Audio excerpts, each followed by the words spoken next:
Good morning, ladies and gentlemen. On this bright and sunny Brussels morning,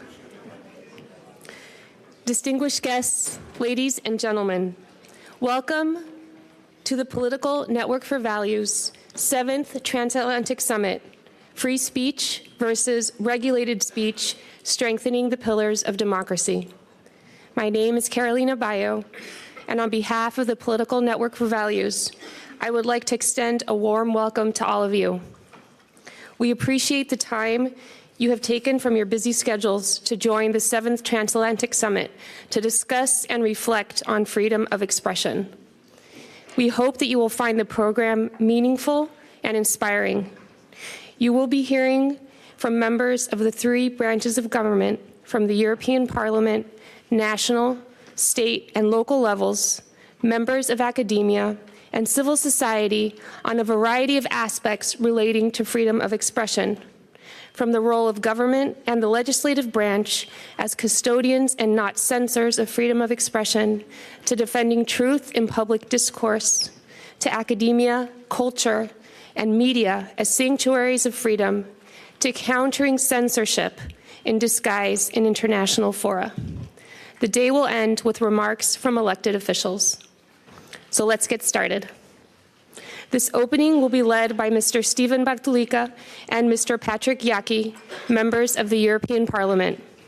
Ladies and gentlemen, he is the fourth president of the Political Network for Values and member of the European Parliament representing the citizens of Croatia. He sits within the group of European conservatives and reformists. Mr. Stephen Bartolika received a doctorate in political philosophy and ethics from the Pontifical Gregorian University. In 2020, he was elected to the Croatian Parliament, and in 2024, to the European Parliament. He is the founder of the Center for the Renewal of Culture. Mr. Patrick Yaki is the co-chair of the group of European conservatives and reformists. In 2019, he was elected to the European Parliament representing the citizens of Poland.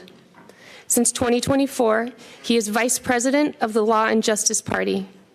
Prior to being elected to the European Parliament, he was Secretary of State in the Polish Ministry of Justice and an academic teacher. Mr. Bartolika and Mr. Jaki, thank you.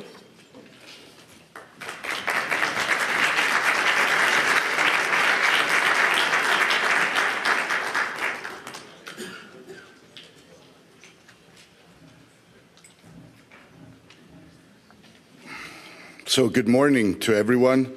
Thank you, Carolina, for the kind introduction. I want to welcome you all in my own name and on behalf of ECR to the European Parliament. It's great to see so many familiar faces and guests from over 30 countries. I'm delighted that Jose Antonio Cas will be joining us for the afternoon session. He's making the trip from Chile, his first visit to Europe since being elected president of Chile. I have many people to thank, but I will wait for the end of the conference today to make those remarks. A lot of effort has been exerted to make this summit possible here in Brussels, so we're delighted to have you. Why free speech? First, it's a fundamental right that precedes any government. So it does not depend on the will of those who manage our affairs in political life. It is something essential to human nature and makes us who we are. Throughout history, people have been willing to die, go to prison, sacrifice everything for this right.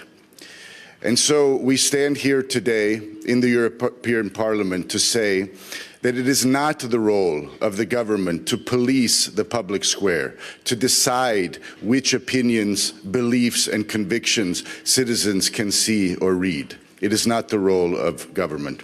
We have something in the European Union called the Digital Services Act. This legislation has many problems. It treats speech as just another commodity that needs to be regulated, not something fundamental to a free and democratic society. Inside this legislation, there are terms like hate speech, which I think is actually impossible to define precisely as a legal term. In other words, you don't know when you're committing hate speech. In practice, we see that hate speech is actually speech that those in power hate. We see the abuse of legislation that is it's growing throughout Europe. We have the example in Germany of a former Minister of Economy, Habeck, from the Greens, who reported over 700 German citizens for speech he found offensive, and they are now waiting criminal trial. We have the example of Eva Vladingerbroek, who was banned from entering Britain because of a Twitter post the Prime Minister did not approve of. So it's clearly something those in power are more than willing to use to censor and silence citizens. We saw what happened to Charlie Kirk in the United States, a young man in his prime who was always doing his work with charity, not offending anyone, tolerating people who vehemently disagreed with him, entering into dialogue with them out of love. And he was publicly assassinated, and we notice that the left did not condemn this. They were silent. Some of them cheered. But we are here to say that we reject cancel culture. We oppose, and we will not be bullied or silenced by anyone. We will not be intimidated. And I will close with, I think, a very important example of heroic witness to the truth. Alexander Solzhenitsyn dedicated his whole life to reject a monstrous lie, the lie of communism. And when he was exiled to the United States, he observed that there was a lack of courage in the West to speak basic truths out loud in public. He saw this lack of courage. There was great material prosperity, comfort, a nice standard of living, something that he could not imagine in Russia at the time, but he saw a lack of courage. So we are here to say that we will persevere in defending these basic truths. The truth of the natural family, father, mother, and their children. The truth that everyone has a right to be born. There is a hierarchy of rights. Freedom of speech is very important, but it doesn't mean much if you're not alive. So the right to life comes first. It precedes all other rights. It's just basic common sense, and we're here to defend common sense. And the dignity of every human being. It is under attack in the West, and we will not be silent. This is why I entered politics. I'm very proud to serve the people of Croatia here in the European Parliament. So, ladies and gentlemen, thank you for coming. I think we'll have a great summit. We are happy warriors. I expect to see lots of smiles today, even though many people, there was actually an attempt to even cancel this event. These people on the left, with all due respect, they lack the self-awareness to even notice the irony of demanding to cancel an event on free speech. They don't even see the irony of what they're doing. That's what we're dealing with. So enjoy. I look forward to many good conversations. We will heed the call of St. John Paul II. We will not be afraid. Thank you very much.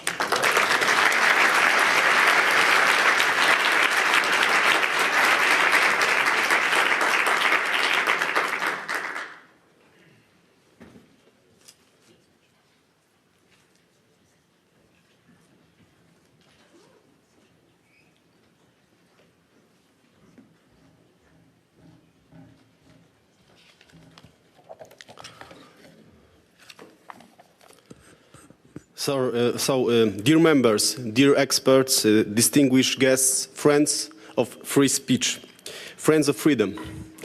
We meet today in European Parliament, a place that by definition should be a temple of free debate, not regulator or censor. The title of this conference is Free Speech versus Regulated Speech. In fact, it should sound like democracy versus totalitarianism, or more, human right versus trampling on human dignity. Because it's difficult to imagine man who is a man in full sense of this definition, and he's afraid to express himself. It is difficult to imagine a democracy without freedom of speech. It is difficult to imagine equality without full freedom. It is difficult to imagine a future and security without right to say, what do you think? There is and will not be any science without right to question various theses and theories. There is no development without constructive criticism and of thoughts. Freedom of speech is not an addition to democracy. It is not a luxury of stable time. It is a condition for its existence. As John Stuart Mill wrote, if we silence one opinion, we can silence the truth. And if we silence the truth, there is no longer any pluralism, nor democracy, nor Europe as we know it's from the best tradition. The history of Europe is a history of disputes, debates, heresy, controversy, and discord. And they were source of progress, not a threat. Voltaire, the symbol of European enlightenment, wrote, I quote, "I do not agree with what you say, but I would give my life for your right to speak." And Edmund Burke, a conservative thinker, my favorite, and defender of constitutional order, wrote, "Evil triumphs when good people are silent." And I am happy that we are not silent in this matter. And now the facts. The last decades in the European Union has introduced or support the mechanism that have restricted freedom of expression, often beyond classical control. First, penalization of hate speech without uniform definition. In practice, that leads to prosecuting satirical statements, punishing scientific or philosophical opinions, self-censorship of citizens and journalists. Second, administrative pressure on digital platforms. Content is deleted preventively, without court judgment, without a clear appeal procedure. Third, the prosecution of disinformation, without the clear distinction between lies and opinion. This leads to the situation where minority views are eliminated, the official narrative becomes privileged, pluralism turns into one acceptable interpretation. Those are not theoretical concerns. This is a specific practice in recent years, specifically in this building. Ladies and gentlemen, as I am a Polish, let me mention Polish philosophical and political thoughts, which has always been extremely sensitive of the problem of freedom, because freedom was taken away from us too often. Stanisław Staszic wrote, "Where there is no freedom to speak, there is neither law nor homeland." Adam Mickiewicz warned, "Get people's voice and there will only be empty crowds." And John Paul II said directly, "Freedom is not to say what is pleasing, but to tell the truth." So Europe without freedom is Europe without truth. And to say it straight, Europe of lies. Europe that strip people of their dignity. Because without freedom, there is no dignity and there is no future for Europe. And we are stand to fight for freedom today.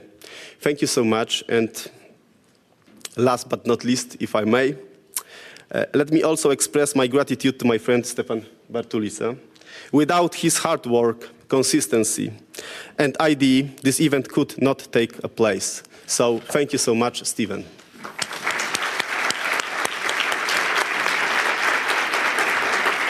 And thank you all for being present on this conference.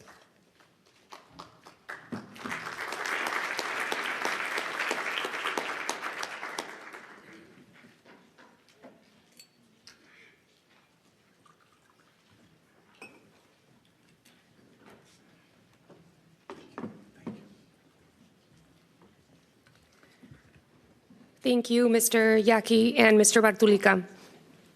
We now commence the first panel. This first panel is on the role of government in acting as a custodian and not a censor of freedom of expression. The panel will be chaired by Enrico Ghiodi, member of the European Parliament. Ms. Ghiodi is an economist, diplomat, and politician. In 2009 and in 2019, she was elected to the European Parliament representing the citizens of Hungary. Since 2021, she is a member of Fidesz. Among many other notable positions and posts, Ms. Ghiodi was Secretary of State of Hungary for European Affairs, Hungarian Ambassador to the Italian Republic, and Hungarian Ambassador to the Kingdom of Spain. Ms. Ghiodi received an MA and a PhD in International Relations from the Budapest University of Economics. Madam Chair, each speaker has a maximum of 10 minutes, and each commentator has a maximum of 5 minutes. Speakers are Luz Pacheco, President of the Constitutional Court of Peru, Clara Muzio, Deputy Head of the Buenos Aires City Government, Argentina, Ernesto Araujo, former Minister of Foreign Affairs of Brazil. We will be hearing comments from Carlo Fidanza, member of the European Parliament and of the European Conservatives and Reformists Group from Italy, and Fabiola Morales, Deputy Mayor of Lima, Peru.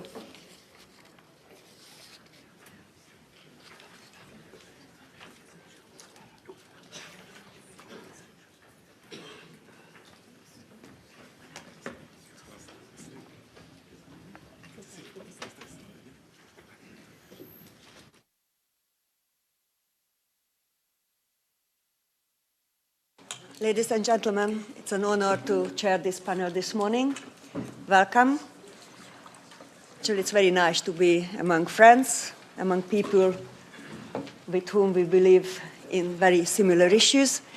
We are very much driven by the same set of values, and we are very proud of our values. It's really a privilege to chair this panel with so many distinguished guests.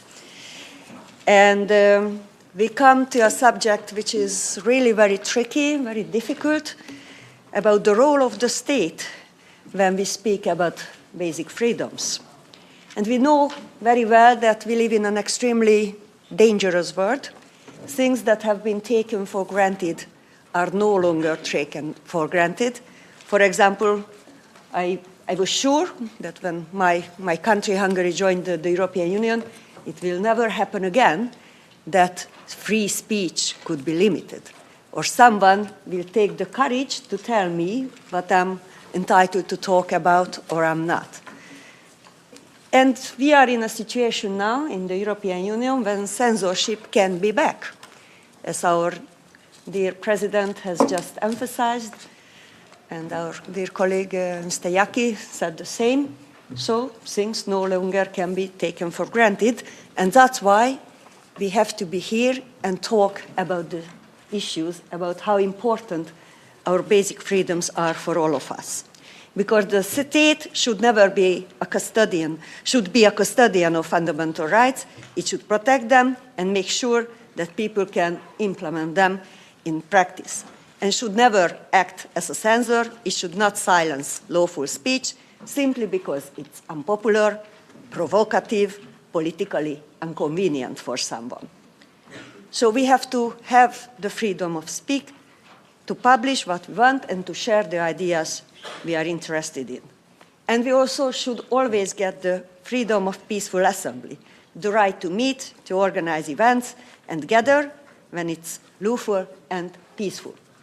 Some may remember that in April 2024, one of our events, NatCon, we had to look for newer and newer sites for this event because local authorities in Brussels were not very keen that we get together and celebrate our values.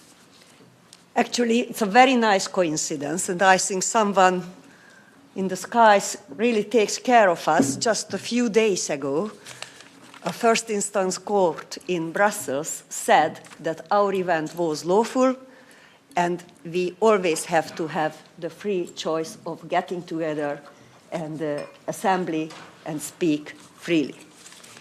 After this short introduction, I will start with the presentation of our panelists, starting by Luz Pacheco, President of the Constitutional Court of Peru. She's a former member of National Tribunal of National Superintendency of Labor Inspection, former professor, researcher, director of studies and programs at the University of Piura, Santo Toribio de Mogrovejo University, and also working for other educational institutions. She holds a PhD in law from the Universidad de Navarra. So we move out from Europe.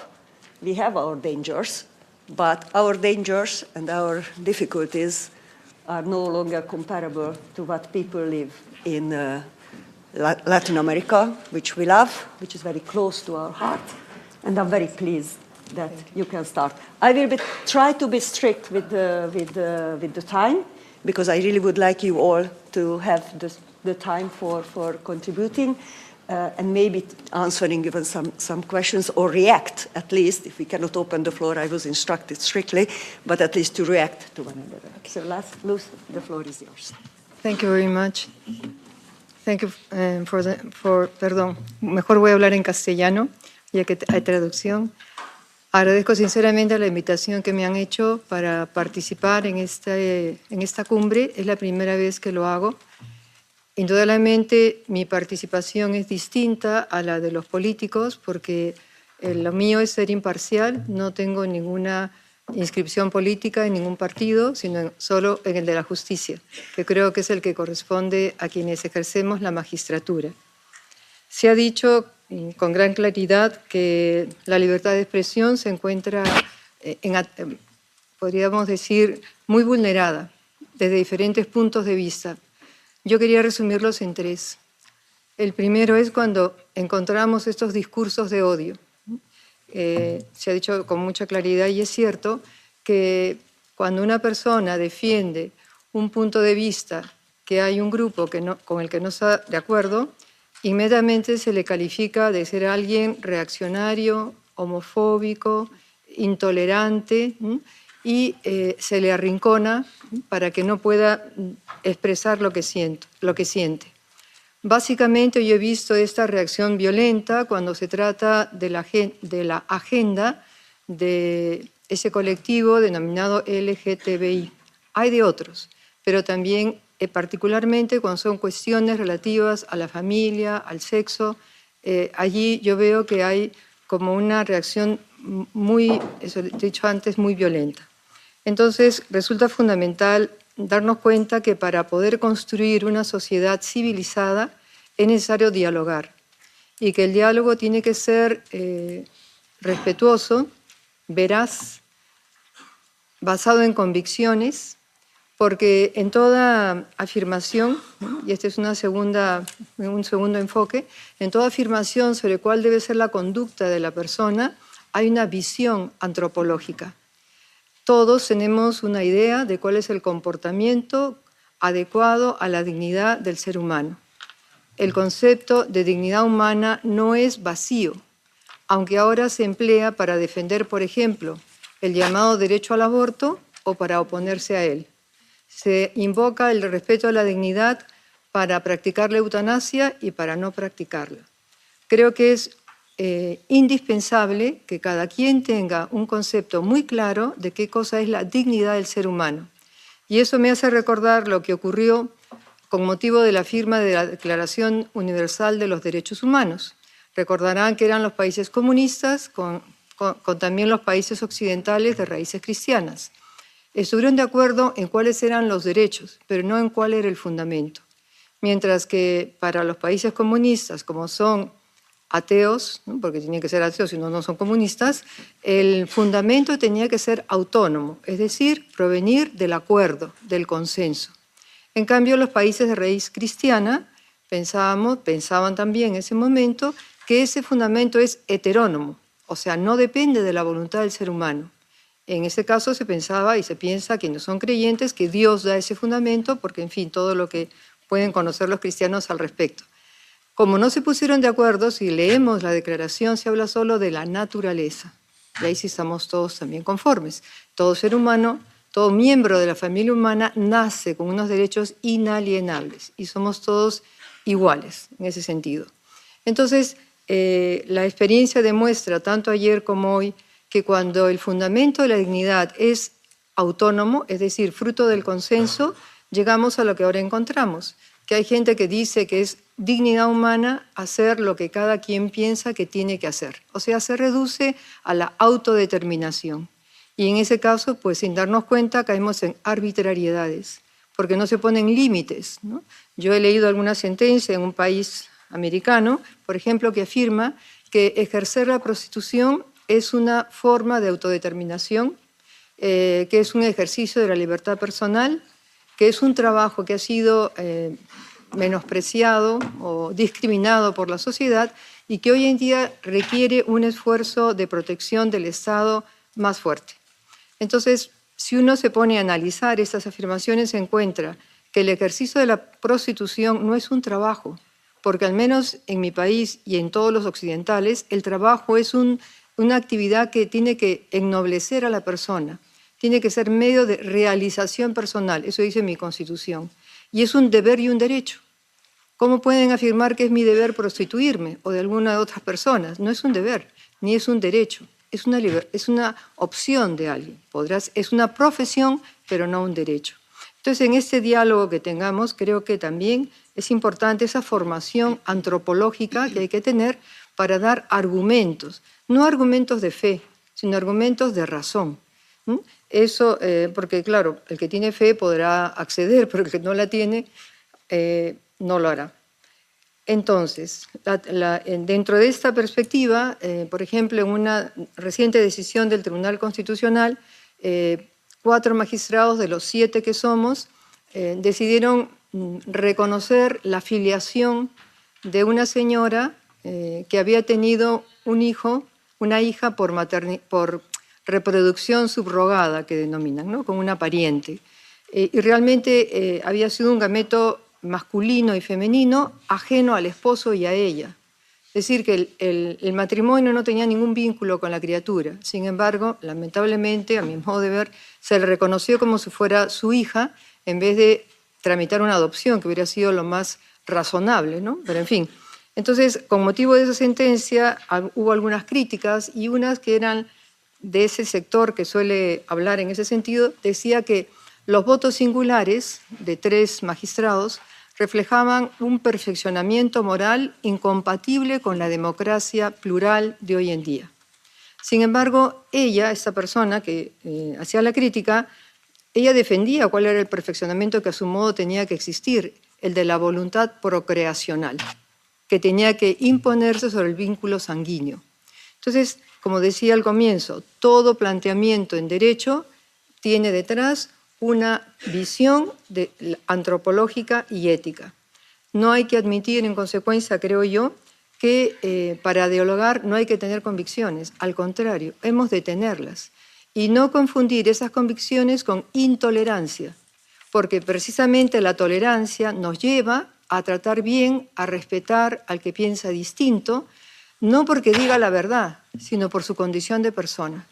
Y en esa argumentación tratar de dar razones que le hagan percibir el error de sus planteamientos. Y el último modo de violentar, bueno, puede haber más, pero que yo he visto, esta libertad de expresión, es cuando se silencia a través de los medios de comunicación o de los políticos, violaciones que reciben grupos vulnerables y que la sociedad considera que a lo mejor es una expresión de los tiempos modernos y que no hay tal vulneración. Un ejemplo clarísimo es el de la reproducción subrogada, ¿no? Porque me imagino que todos saben que la relatora especial de las Naciones Unidas hizo un informe en agosto del año pasado sobre la violencia para las niñas y mujeres en el contexto de la reproducción subrogada. Y aquí hago un paréntesis. Yo cuando escucho derechos reproductivos, la verdad que interiormente me rebelo. Porque ¿quién se reproduce? Se reproducen las plantas, se reproducen los animales, reproduce la fotocopiadora. Pero no, los seres humanos engendramos hijos, engendramos. Porque para que sea una relación realmente humana tiene que haber conocimiento y amor. Si no, nos estamos rebajando al nivel instintivo. Por eso, cuando pienso, por ejemplo, en mi madre, no pienso en una reproductora, ¿no? Ni creo que ninguno piense en su madre como una reproductora. Es mucho más la maternidad. Hay que ir también pues, devolviendo el sentido original de los términos para no dejarnos arrastrar por esa corriente que lleva, por ejemplo, en el caso de la maternidad subrogada, que no hay verdadera subrogación, porque madre es la que gesta y da luz, porque tiene lugar un intercambio de células que rejuvenece a la mujer, uno se da cuenta, la mujer embarazada aparece más joven, y además le quedan células de su hijo, de ese que está teniendo, para que cuando vengan los siguientes embarazos haya también un intercambio de sangre y de células con sus siguientes hijos. Por eso el vínculo sanguíneo no es un término jurídico, es un término sí jurídico, pero basado en la realidad. Podría decir más cosas, pero me quedan 19 minutos, de segundos, perdón.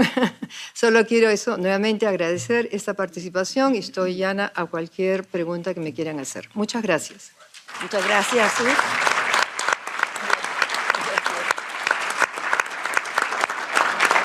Muchas gracias por poner en el foco de nuestras discusiones convicciones, no son iguales a los derechos, es muy importante. Bueno, vamos a cambiar país, viajamos a Argentina, tenemos aquí Clara Muzio. I will switch back to English, sorry. She's the deputy head of Buenos Aires city government in Argentina. She's a former minister of public space and urban hygiene of Buenos Aires, a former undersecretary for pedestrian infrastructure of Buenos Aires. She holds a master's degree in public administration and public policy from the University of San Andres. Well, there is a change of wind in the entire South American continent, but very strong winds are blowing in Argentina. So how you see the situation, Clara? Thank you. Muchas gracias. Bueno, buenos días a todos. La verdad es que estoy muy agradecida de tener esta oportunidad de compartir con ustedes algunas consideraciones respecto de la libertad de expresión. Y antes de contestarte respecto de la situación en Argentina, quisiera comentarles algunas ideas que traje para compartir. Hace un tiempo compartí en X un artículo de la publicación norteamericana de Atlantic que describía una situación que se viene dando en Europa.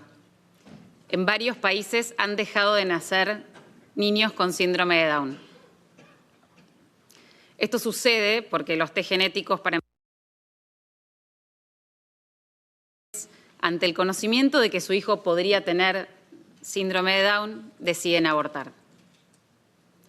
Como mamá de un hijo con síndrome de Down, cerré ese post diciendo que me negaba a aceptar que un niño Down fuese un error que había que eliminar. Ese texto produjo muchísimas reacciones, la mayoría de ellas muy agresivas, que cuestionaban la idea de que los embarazos de niños Down no fueran abortados. Pero más allá de que personalmente estoy en contra del aborto en toda circunstancia, hoy no vengo a hablar de eso, sino de la libertad de decir lo que uno piensa y aceptar que otros también lo digan. Muchos de los comentarios, ahí algunos se ven en pantalla, se burlaban de manera muy hiriente de mi hijo y de las personas con síndrome de Down. Algunas eran tan insensibles que carecían de completa humanidad. Y sin embargo, aún en esa brutalidad, considero que todos tienen derecho a expresarse. Y desde mi rol como representante del Estado, podría haber pretendido que esas personas no hablaran más, promover callarlos de alguna manera, victimizarme, agitar ideas de regulaciones y otras formas de control del discurso público. Pero lo que corresponde es aceptar que todos digan lo que quieren. Dentro de la ley todo debe poder decirse, y esa es mi convicción. Porque si aceptamos que el Estado trace una línea entre lo que se puede decir y lo que no, y se convierte en el dueño del lápiz, Todos sabemos cómo termina eso. La línea no deja solo afuera al que insulta, sino también al que reza, al que enseña desde la ciencia y la biología, al que defiende la familia natural o al que protege la vida.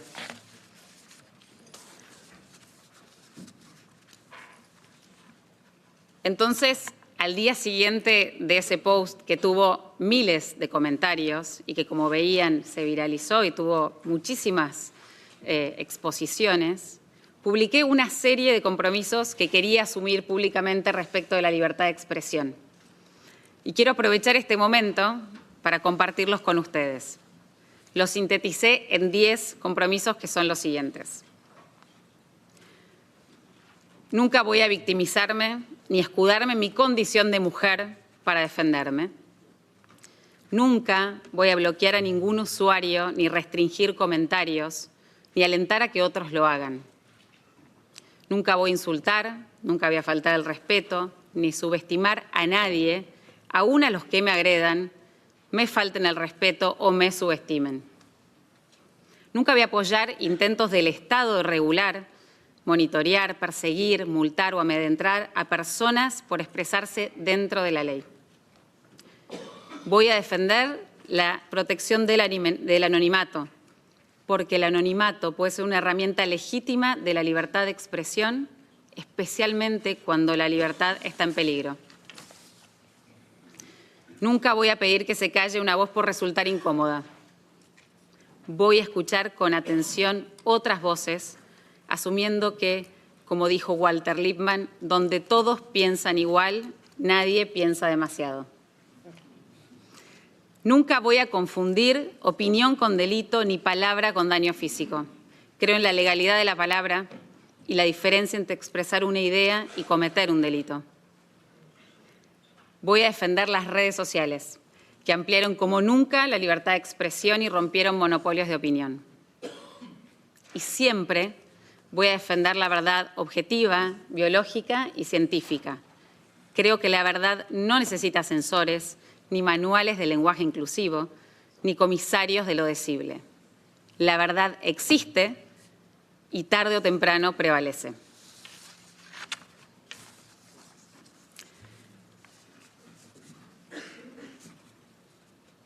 Y yo hoy estoy acá hablando frente a todos ustedes, defendiendo de alguna manera el derecho de un desconocido a decir públicamente que el nacimiento de mi hijo fue un error. Pero ¿saben qué? Pienso que somos afortunados en poder escuchar lo que piensan los demás, aún los usuarios anónimos más agresivos. Porque detrás de ese ruido, a veces infernal, también surge el brillo de otros que representan a la creatividad humana, al altruismo, el humor y la alegría, y aquellos que luchan por la difusión del bien, por las causas justas, por la defensa de la verdad, la defensa de la libertad y la protección de la vida. Muchísimas gracias por este espacio.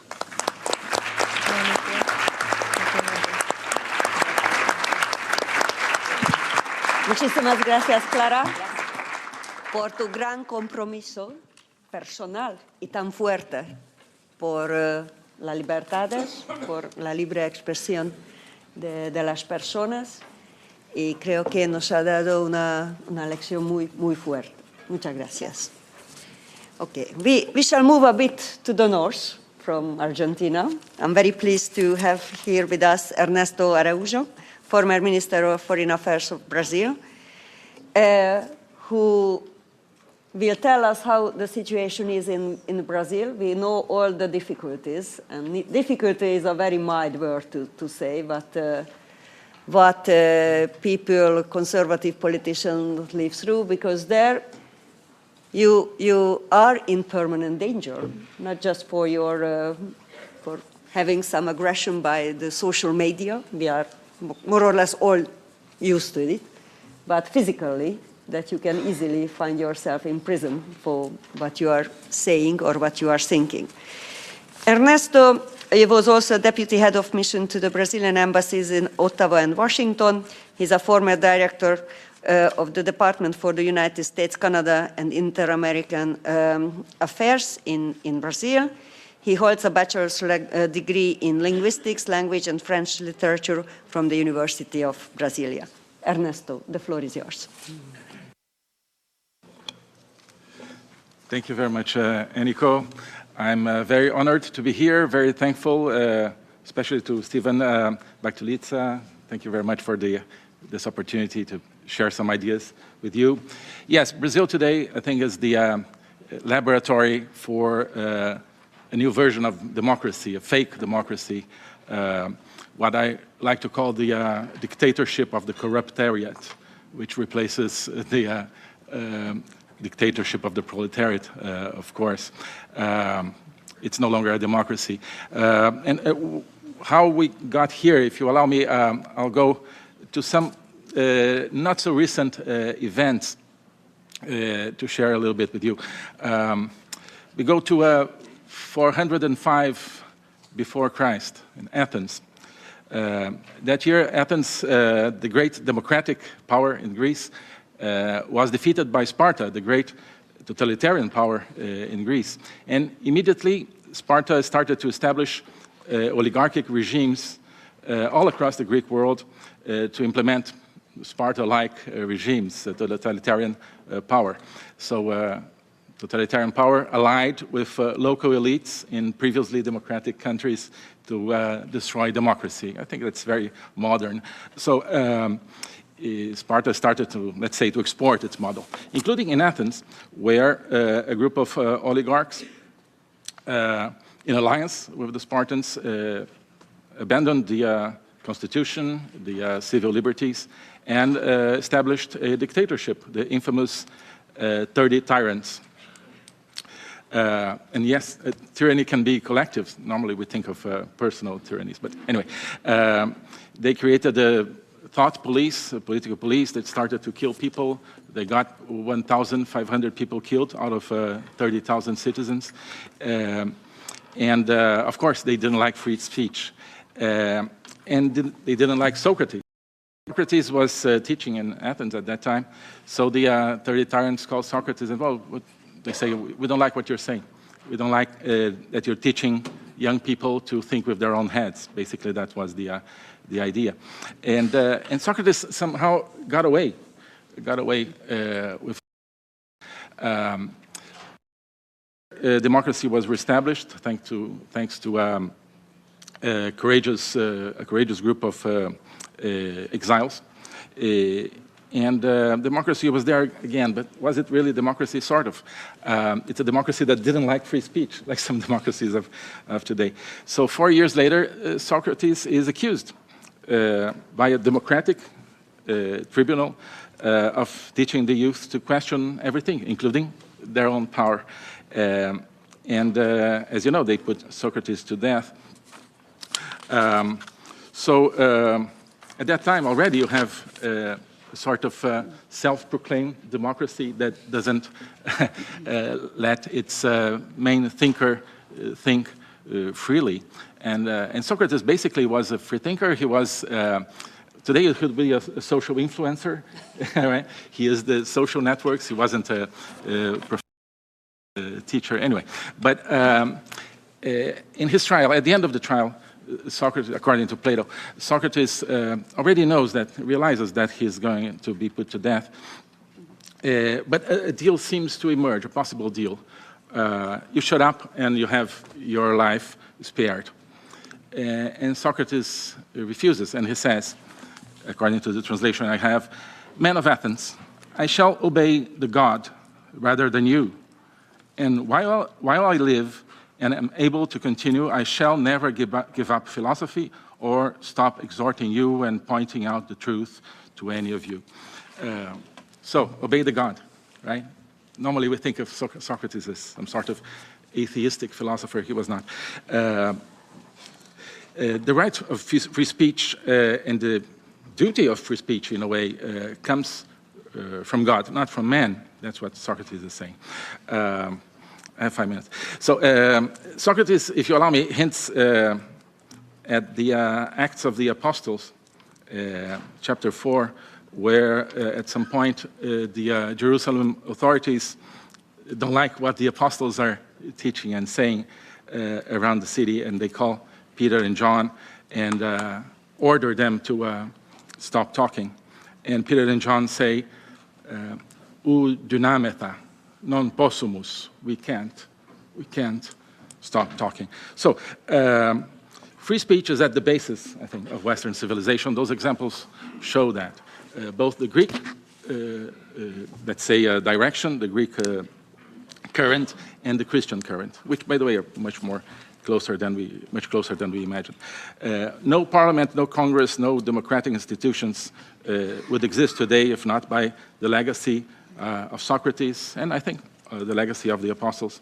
And we should follow, I think, their examples and not of their accusers. We remember Socrates. We don't remember people like Callicles or Critias or Euclides, some of the 30 tyrants. But many of our institutions today act following the example of Callicles and Euclides and Critias and not the example of Socrates. Anyway, from the Greeks to the Marxists, okay? In 1999, a very important book was published called Empire by Michael Hart and Antonio Negri, two Marxist thinkers. This book is considered by some the Communist Manifesto of the 21st century. And I think the key thing they say is, and I quote, "Truth will not make us free, but taking control of the production of truth will." Okay. They say there will be social factories for the production of truth. That's the basis of Marxism, of totalitarian regimes today. We don't see them as Marxists, but that comes from this 21st century version of Marxism, which is not the Stalin or Lenin version. It's a new version, to which China contributed a lot with its Cultural Revolution and everything that followed. But that's what we have today, this sort of approach where Western elites, together with China, are implementing as their main instrument censorship and control of narrative as a way of attaining global power. I think that's the enemy that we face everywhere, including in Brazil. We hear a lot that, oh, the West cannot impose its values to other regions. Okay, those are not universal values. We can discuss that. But the West could at least live up to its values in the West. Right? And what is happening is that in the West, we are universalizing according to the pattern of the non-West or of the totalitarian powers. I don't believe that some people are made for totalitarianism. I think everyone is made for freedom. But if the West has this freedom tradition, well, let's live up to it. And that's not what's happening. So, to give an example of how the Brazilian elite is behaving, a prominent member of the Brazilian Supreme Court, maybe the most prominent, said last year in public that we are all admirers of the Chinese regime. During a discussion on free speech. Okay? So many Athenians, or at least 30 Athenians, were big admirers of the Spartan regime, right? And we know that history. So I think Brazil is an example of an elite that, in alliance with China and also in alliance with European, North American elites, is actually implementing a totalitarian regime under the mask of democracy in Brazil. 1 minute for 3 ideas of what to do. I think we need to work with the United States, especially with the Trump administration. It's very good to have a superpower that seems to care about free speech, about democracy now. The way of acting of the US under Trump is heterodox, but I think that's what is needed. They just got Latin America rid of the second main dictatorship, Venezuela. They're probably going to get us rid of Cuba, I mean the Cuban dictatorship, in the benefit of the Cuban people, of course. Freedom lovers around the world need to work more closely with the US, and the US needs to work more closely with people who love freedom. Why? Because this needs to be a transnational network, a transnational effort, a transnational fight. It's a fight. They are fighting against us. So that's why events like this are so important, to gather people of different networks to work together. And finally, I think we need to think of ways of revamping and re-dynamizing democracy. People talk a lot about technology, the use of technology for totalitarian purposes, for social control, yes, but there's a very important and maybe a bigger possibility of using technology for democracy. Call it direct democracy, or I think we need to think of new ways of, let's say, brushing up democracy around the world and use technology for that. So with that, I thank you for your attention. Thank you. Thank you so much, Ernesto, for taking us to this long journey from ancient Greeks to the reincarnation of Marxists. There was a lot of lessons from what you have said, including communism never disappears, just reincarnates. And now we come to the comments. And I will start with Carlo Fidenza, who's a great friend of us, of Patriots. Well, he lived through quite many of the stories we live through now in the former legislature, because there, in those 5 years, the conservatives were the bad guys in this house. Now we are the extremely bad guys, and they are, by having us, they are a bit better guys now. But Carlo hasn't changed, and it's important that he's the same. And he is one of the leaders of the conservatives in this house, the former member of the Chamber of Deputies in Italy, and former member of the Committee of Regions of the European Union. And what is very important, that he is the co-founder of Fratelli d'Italia, the Brothers of Italy, the party which has been governing in Italy and is renewing Italy. And thanks God that in one of the big founding states of the European Union, we have a clear conservative leadership with Giorgia Meloni. So, Carlo, the floor is yours. So still bad guys. So thank you all. Good morning, everybody. Thank you, Enrico. I will speak in Italian, so I ask you to take your earphones. Grazie agli organizzatori, in particolar modo a Steven Bartulic, a tutto il Political Network for Values per questa straordinaria occasione di incontro dimostrata anche dalla ampissima partecipazione. Un saluto a tutti i colleghi europarlamentari, ma anche agli amici, soprattutto agli amici che arrivano da più lontano. Mi fa piacere insieme a Enrico rappresentare l'Europa in questo tavolo, in un momento in cui però le nostre attenzioni sono anche molto rivolte all'America Latina. Guardiamo tutti con speranza a quello che sta avvenendo in questo continente, a noi così vicino culturalmente e a noi così caro dal punto di vista della identità culturale e anche quindi della espressione politica. Abbiamo molte speranze per quello che potrà accadere nelle prossime settimane in Perù e tra qualche mese anche in Brasile, dopo quello che è avvenuto in Argentina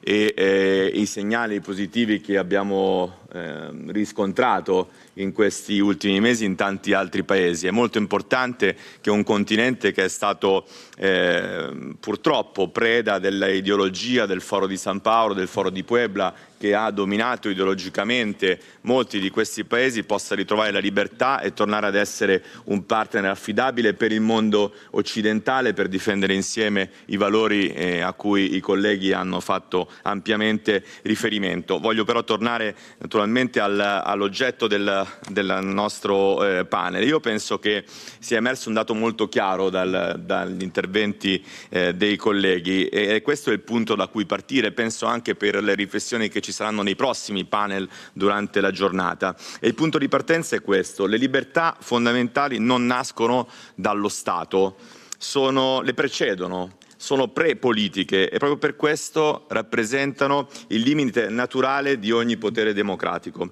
La libertà di espressione, in particolare, non è una concessione dell'ordinamento né un prodotto della regolamentazione. Il diritto non la crea e non la stabilisce, la riconosce.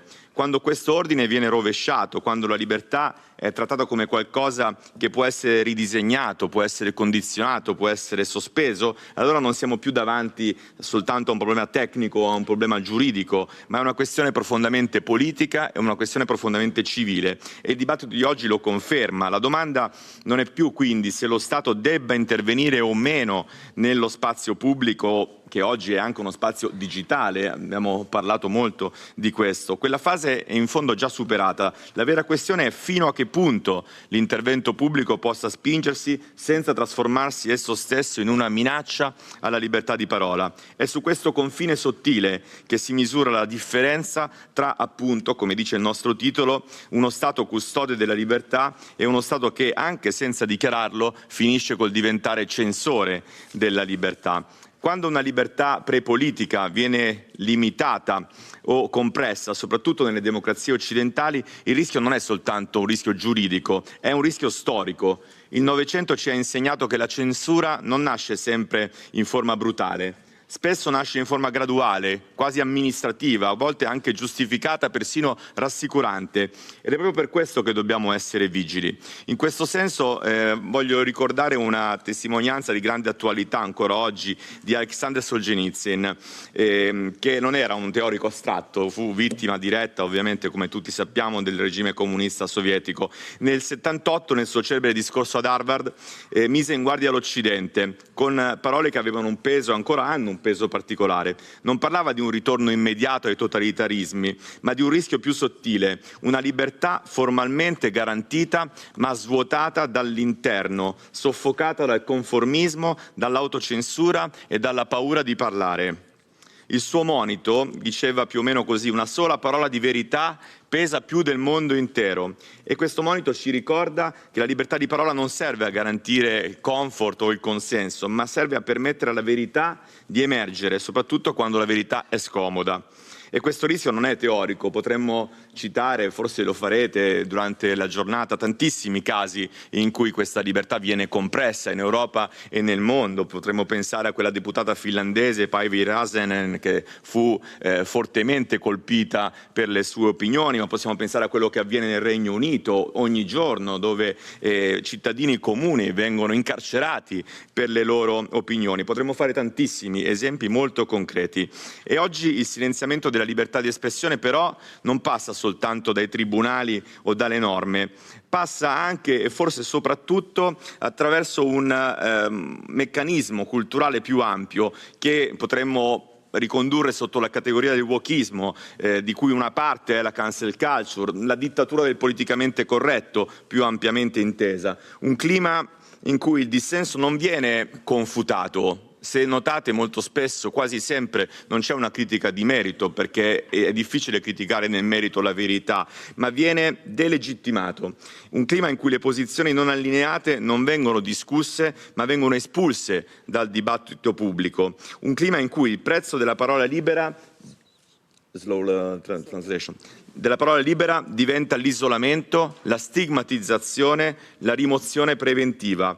Ed è qui che il quadro si fa preoccupante, perché questo approccio non ha sempre bisogno di divieti espliciti, funziona attraverso la paura di parlare, attraverso l'autocontrollo, attraverso l'idea che alcune opinioni siano semplicemente impronunciabili. Il dibattito quindi non viene abolito per legge, viene svuotato nella sostanza, espellendo una parte delle persone che possono dibattere, che vengono in qualche modo cacciate dal dibattito pubblico. Ecco, ci piacerebbe pensare che l'Occidente sia immune da queste derive, ma sappiamo che non è così. Episodi come quello che ha scosso le coscienze di tutti noi, mi riferisco all'assassinio di Charlie Kirk, dimostrano quanto questo presupposto sia assolutamente fragile e possa arrivare fino agli esiti più estremi. Quando chi difende la possibilità stessa di un dibattito plurale diventa egli stesso un bersaglio, quando la libertà di parola non viene più soltanto contestata, ma addirittura temuta, allora dobbiamo avere il coraggio di dirlo. Non siamo così liberi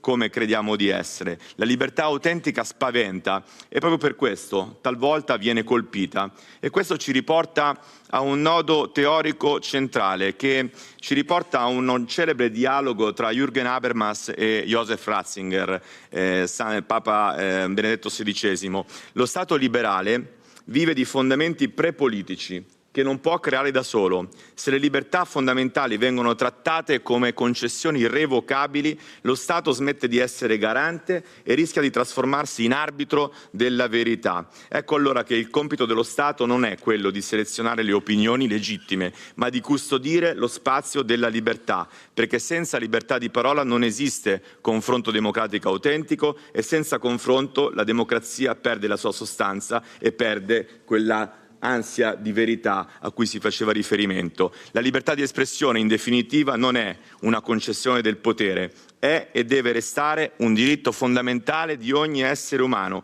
in Europa e nel mondo. Grazie. Grazie Carlo. Grazie anche per il tuo messaggio così forte di quanto è importante essere coraggioso. And thank you also for telling us how sophisticated the toolkit can be against free speech. It's very important. And the final conclusions from another distinguished speaker, comments from Fabiola Morales. She's a vice chancellor of Lima municipality. So we went on a long geographical journey and we are back to Peru. She's a former congresswoman of the Republic of Peru, a former Secretary General of Renovación Popular, and she holds a PhD degree in Communication Media Studies from the Universidad Complutense de Madrid. Fabiola, some conclusions and what you would like to share with us. Thank you.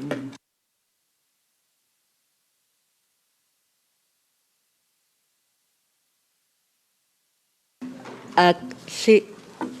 Hola. Sí. Sí. Muchas gracias por la invitación. Quiero rendir homenaje a los organizadores de este evento. Es la segunda vez que yo asisto. Estuve también hace 2 años en Nueva York y creo que detrás de estos eventos hay una energía muy clara, una energía que nos lleva sobre todo a querer encontrar la verdad, a defenderla y asimismo a defender la libertad. Porque quien en estos momentos no es capaz de tener esa energía que tiene esta organización para defender la libertad y para defender también la verdad, lamentablemente nos la pueden quitar de un momento a otro. Quiero referirme en particular a la libertad de expresión. Como aquí se ha dicho, no es una concesión del poder político, sino que es un derecho natural, anterior al Estado, que tiene el deber de reconocer, respetar y proteger esa libertad. Así lo entiende el artículo 19 de la Declaración de los Derechos Humanos y también la Carta Magna de nuestra República, el Perú, que establece la libertad de información, de opinión, de expresión y difusión del pensamiento mediante cualquier medio de comunicación y que lo reconoce como derecho de toda persona. Cuando el Estado olvida este principio y asume el rol de árbitro ideológico de lo que puede o no puede decirse en el espacio público, deja de ser custodio de las libertades para convertirse peligrosamente en un Estado censor. Un ejemplo reciente y preocupante en mi país es una resolución del Jurado Nacional de Elecciones. Para los que no conocen de cerca de nuestra realidad, el día 12 de abril de este año vamos a tener elecciones generales. En ese ámbito, el Jurado Nacional de Elecciones ha calificado como infracción electoral el uso o la invocación a temas que cree que son religiosos, venga de donde venga ese credo. Bajo esa disposición se han iniciado procesos sancionadores contra los partidos políticos, porque sus candidatos han mencionado de alguna manera a Dios, con expresiones que incluso en nuestros países que pertenecen a la cultura occidental y cristiana vienen a ser coloquiales. Me refiero a expresiones como Dios, patria y familia en un banner electoral, o porque un candidato dijo con Dios haremos historia, o en las redes sociales se colocó no temo a nadie sino solamente a Dios. No estamos ante llamados de violencia, ni de inclusión, ni negación de derechos. Sin embargo, se sanciona simplemente por el hecho de invocar de alguna manera a una creencia. Este tipo de decisiones revela una tendencia inquietante: la utilización del aparato normativo del Estado para neutralizar determinadas opiniones en el ámbito de la democracia, sobre todo en aquellos partidos que defendemos la vida, la familia y las libertades fundamentales. Se invoca a la neutralidad del Estado, pero esa neutralidad no la vemos presente, sino que, muy por el contrario, los funcionarios públicos en este momento están actuando con parcialidad política de alguna manera, porque los partidos que tradicionalmente muchas veces nos reconocemos como partidos que tenemos ideas del social cristianismo, de alguna manera estamos viéndonos violentados por esta situación que ahora tenemos en el país. Como señala la Constitución Política del Perú en su artículo 2, toda persona tiene derecho a no sufrir discriminación de ningún tipo, ni de raza, ni de sexo, ni de idioma y, por tanto, ni de religión, ni opinión, ni condición económica, ni de cualquier otra índole.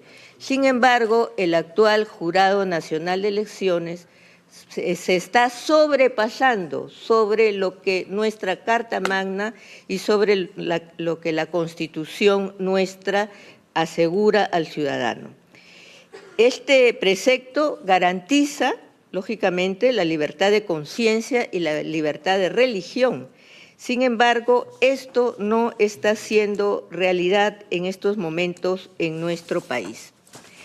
Hablamos no de cualquier tipo de multas que se nos imponen, sino que son multas del orden de los 6.892 euros hasta los 41.353 euros, siendo en el Perú el sueldo mínimo 300 euros. Entonces, para que ustedes tengan, digamos, una visión de cuál es la cantidad excesiva de dinero que se puede poner como multa a los líderes políticos que están participando ahora mismo en la campaña electoral por el hecho de nombrar a Dios. Por tanto, nosotros queremos traer a esta asamblea lo que consideramos que a lo mejor lo que está sucediendo en nuestro país puede suceder también en otros países y que es momento en que todos, lógicamente, nos juntemos para entre todos defender esta libertad de expresión y esta referencia a Dios en una cultura que es fundamentalmente occidental y cristiana. El Tribunal Constitucional peruano, acá representado por la doctora Pacheco, ha sido enfático en señalar en múltiples sentencias que el ejercicio de la potestad sancionadora del Estado, ya sea administrativa o ya sea electoral, está sujeto a los mismos principios que rigen el derecho penal, entre ellos el de la legalidad y la tipicidad. Las faltas deben estar descritas de manera expresa, clara e inequívoca, de modo que se puede distinguir cuáles conductas están prohibidas y cuáles son las consecuencias jurídicas de cometer esas conductas. Cuando una autoridad sanciona interpelando excesivamente la norma o creando prohibiciones que no están en la Constitución, no solo vulnera el debido proceso, sino que socava la seguridad jurídica y el Estado de Derecho, pero sobre todo socava la dignidad humana. El deber del Estado y en particular de los órganos electorales, legislativos y judiciales no es purgar el debate público con referencias que consideran incómodas, sino por el contrario es promover el debate público y especialmente en tiempos electorales. Por tanto, no es posible que se prohíba invocar a Dios en el debate público. Da la impresión de que se persigue a los candidatos por razón de su fe y como han manifestado algunos constitucionalistas, hay una élite progresista enquistada en las entidades del Estado para que constituye lógicamente un peligro para los intereses de la libertad y de la verdad que todos debemos defender en democracia. Quiero terminar aquí porque quiero respetar el tiempo, pero me parecía interesante traer ante ustedes este ejemplo que desde nuestro punto de vista es sumamente extremo de hasta dónde puede llegar el Estado actual en un país democrático como es el nuestro, porque 2 o 3 funcionarios se les ocurre en determinado momento exigirnos, digamos, más allá de lo que es una libertad mínima personal a la que todos tenemos derecho. Muchas gracias. Muchas gracias, Fabiola, que nos has dicho cuánto es importante una tarea del Estado que es promover el debate público. Es muy justo. So, ladies and gentlemen, we are running out of time, so we will not have time for questions, but just 3 important takeaways from this panel and a quotation for conclusion. First, we are not alone. Freedom-loving people are everywhere, are ready to fight, and we have to stand firm to succeed. And finally, that it is just a question of time, because freedom cannot be oppressed for long. We have learned this in all our countries and very much committed to that. And as in this panel we had quite a remarkable number of Spanish-speaking people, I thought I would conclude with the words of Miguel de Cervantes in Spanish, with my favorite quotation. I know most of the people know in this room this, but I very much love it. And maybe not everyone knows it. So what Don Quixote says to his Sancho Panza? And I will speak in Spanish.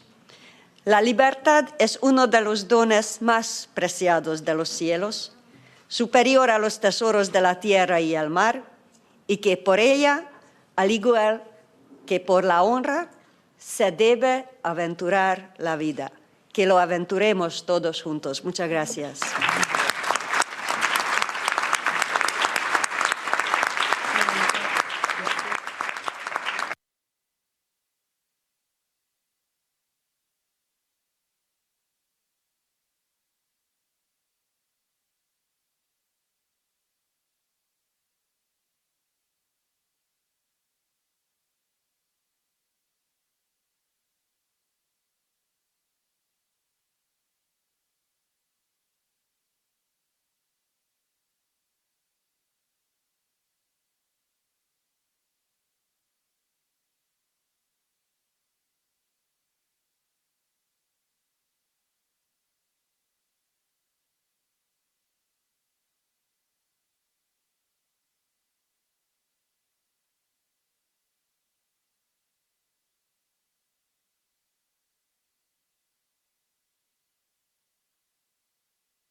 Ladies and gentlemen, there's a 10-minute coffee break.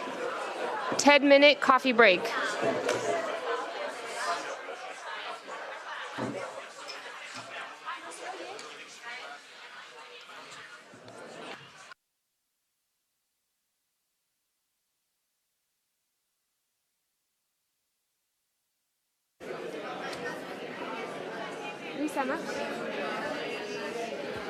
Ladies and gentlemen, there's a 10-minute coffee break.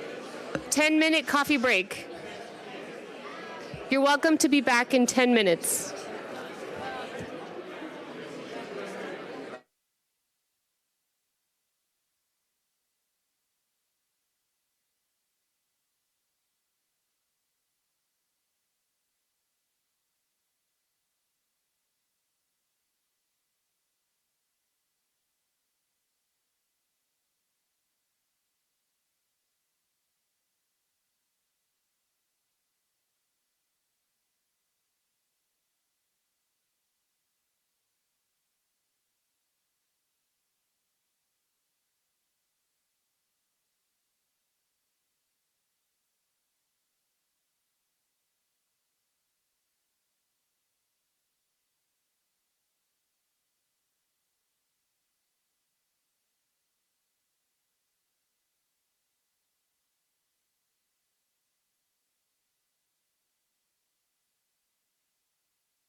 Ladies and gentlemen, please be seated.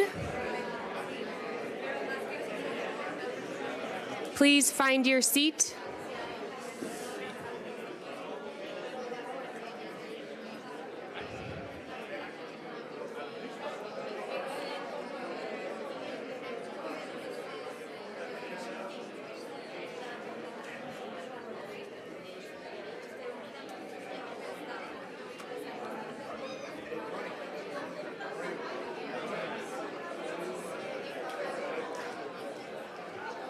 Please find your seat.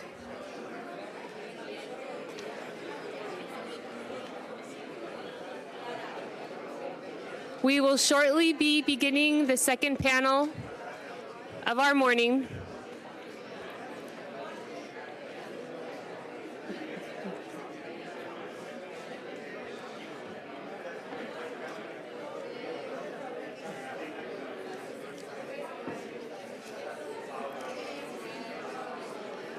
We would like to call panelists of the second panel.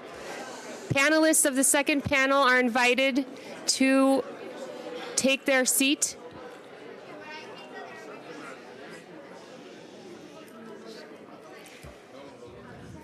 I hope you can hear me. Two housekeeping matters before we begin the second panel. Many of you have asked for Wi-Fi. There is an open Wi-Fi network under the Wi-Fi options available on your devices. It is EP-visitors. Interpretation is being provided in English, Spanish, French, and Italian. The channels of the language are indicated on the booths of the interpreters. We have a wonderful group of interpreters with us this morning, and we are extremely grateful for their valuable work. We move on to the second panel of this morning, the role of the Parliament in legislating without silencing, featuring a spotlight on the EU Digital Services Act. The chair of this panel is Mr. Paolo Insalvini, member of the European Parliament and of the European Conservatives and Reformists Group, representing the citizens of Italy. In 2024, he was elected to the European Parliament and is a member of the Fratelli d'Italia party. In 2022, he was a candidate to the Chamber of Deputies of Lombardy. He is the current president of the National Youth in Lombardy. Mr. Insalvini, speakers have a maximum of 10 minutes, and commentators have a maximum of 5 minutes. Speakers today are Tom van den Driesche, member of the European Parliament, Patriots for Europe Group from Belgium. Mr. Branko Grims, member of the European Parliament from the EPP Group from Slovenia. Laurence Trochu, member of the European Parliament from the ECR Group from France. And commentators are Nicolás Mayoraz, Member of Parliament from Argentina, and Andrés Castillo, Member of Parliament from Ecuador. Thank you, Mr. Chair. Grazie mille, grazie di cuore innanzitutto a Lola e a tutto lo staff per l'impegno che hanno profuso nell'organizzazione di questo appuntamento. Grazie al mio caro amico Steven, con il quale tutti i giorni insieme combattiamo qui al Parlamento europeo, e un saluto innanzitutto ai miei colleghi e a tutti voi che siete venuti da tutto il mondo, e credo che questo sia un segno di quanto bene stia facendo questa bellissima rete. Una rete che si propone prima di tutto la missione di difendere i nostri principi non negoziabili, quei principi che preesistono a noi, come è stato detto prima, preesistono agli Stati e che ci sono consegnati dalla natura e anche da quella città di Dio a cui ha fatto riferimento Papa Leone XIV in un bellissimo discorso di qualche settimana fa. Quella città di Dio alla quale dobbiamo ispirarci nel nostro dovere politico, nella nostra missione politica, se vogliamo essere fedeli al nostro essere cristiani, qui in Europa e in giro per il mondo. Anche perché i cristiani sono sempre più discriminati in giro per il mondo, con violenze, persecuzioni, morte, ma anche qui, in Europa e in Occidente, laddove purtroppo gli spazi di libertà per professare le verità evangeliche si stanno riducendo sempre di più. Questo ha affermato con grande forza Papa Leone, che ci ha detto, ci ha consegnato, credo, una verità di fatto.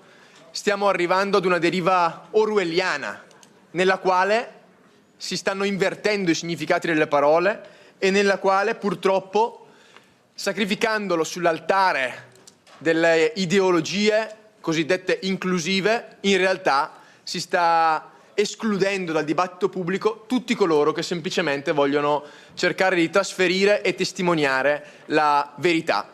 Noi invece, tutti i giorni qui al Parlamento europeo, insieme alla rete di Political Network for Values e insieme ai colleghi che ho qui, cerchiamo di difendere i valori di Dio, di patria e di famiglia. Lo facciamo con coraggio, con amore, con coerenza, con il sorriso sì, ma anche con la determinazione di coloro che sanno che anche dalla nostra piccola azione passa il destino degli europei.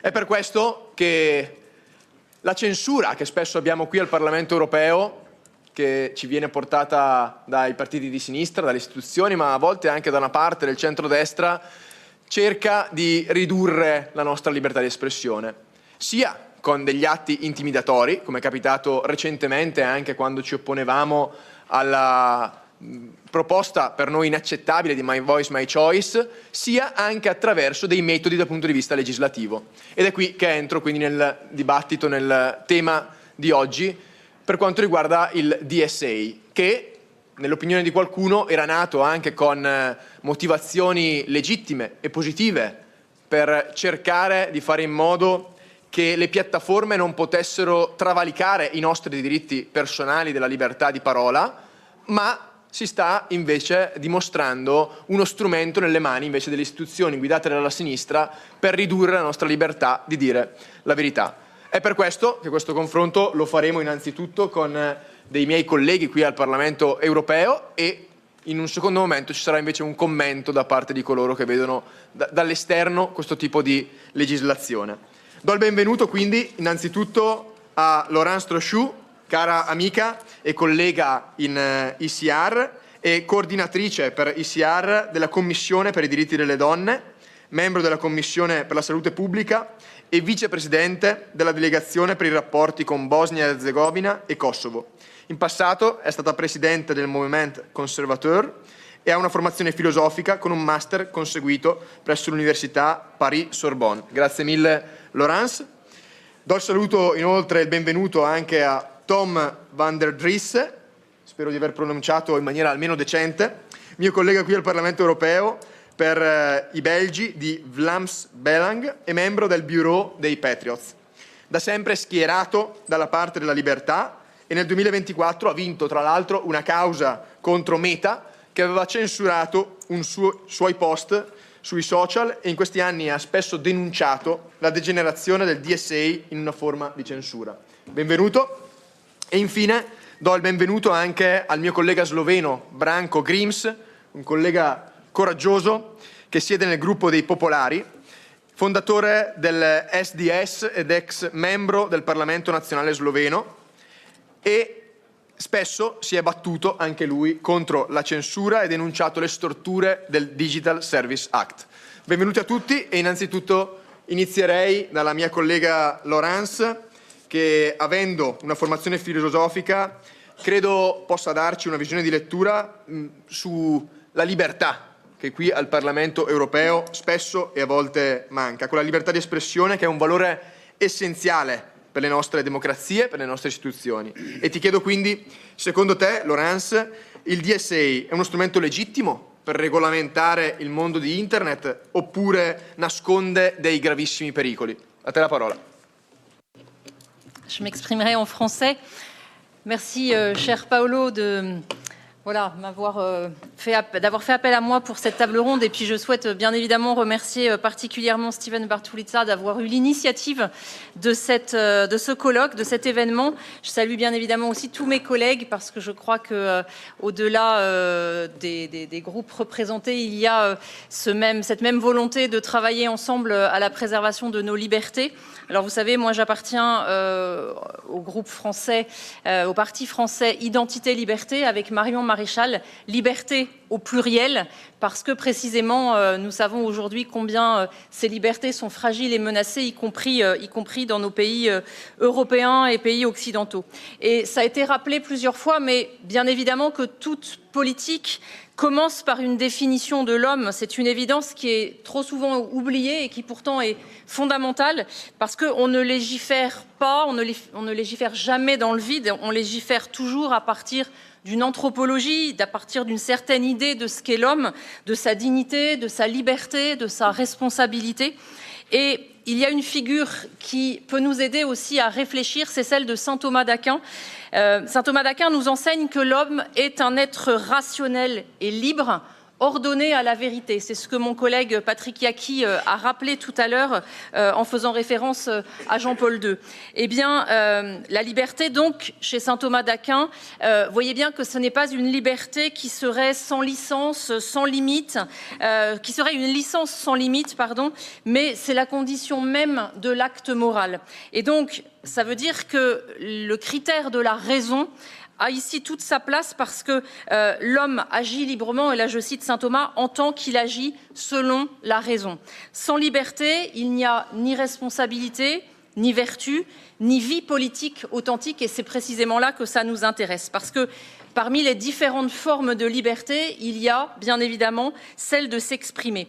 Et la liberté d'expression, ça a été rappelé aussi, évidemment, elle est indispensable à tout fonctionnement qui se veut démocratique, c'est-à-dire qui suppose le débat, la confrontation des idées, la possibilité de se tromper aussi, de contester et de convaincre. Alors, Paolo a mentionné tout à l'heure le fait que je siégeais en commission femmes et égalité des genres pour le groupe ECR en tant que coordinatrice, et c'est précisément cela qui manque dans cette commission. Je vais vous donner un exemple. Il n'y a pas très longtemps, on avait la possibilité d'inviter des expertes pour des auditions, comme on le fait couramment, et nous avions proposé que soit entendu le rapporteur spécial de l'ONU sur la GPA, Madame Rimam Salam. Eh bien, sa venue a été refusée parce que la conclusion de son rapport ne plaît pas aux femmes qui sont dans cette commission majoritairement à gauche. Et donc, plutôt que de confronter les points de vue, plutôt que d'entendre quelque chose de contradictoire, elles ont refusé sa venue. Donc on est dans le summum là de l'intolérance par celles-là même qui prétendent avoir une ouverture d'esprit, aller dans le sens du progrès et être, à ce titre, des exemples de tolérance. Eh bien, une société, de la même manière, qui va prétendre protéger ses citoyens en leur retirant la parole, ce n'est tout simplement pas une société adulte. C'est une société qui, en fait, ne croit plus à la raison humaine, qui est l'outil même du débat, à même de faire vivre une démocratie. Et donc, cette liberté d'expression, vous voyez bien que ce n'est plus un luxe, ce n'est plus un luxe libéral, elle n'est pas non plus, ou elle ne devrait pas être un caprice idéologique, elle est tout simplement la condition du bien commun.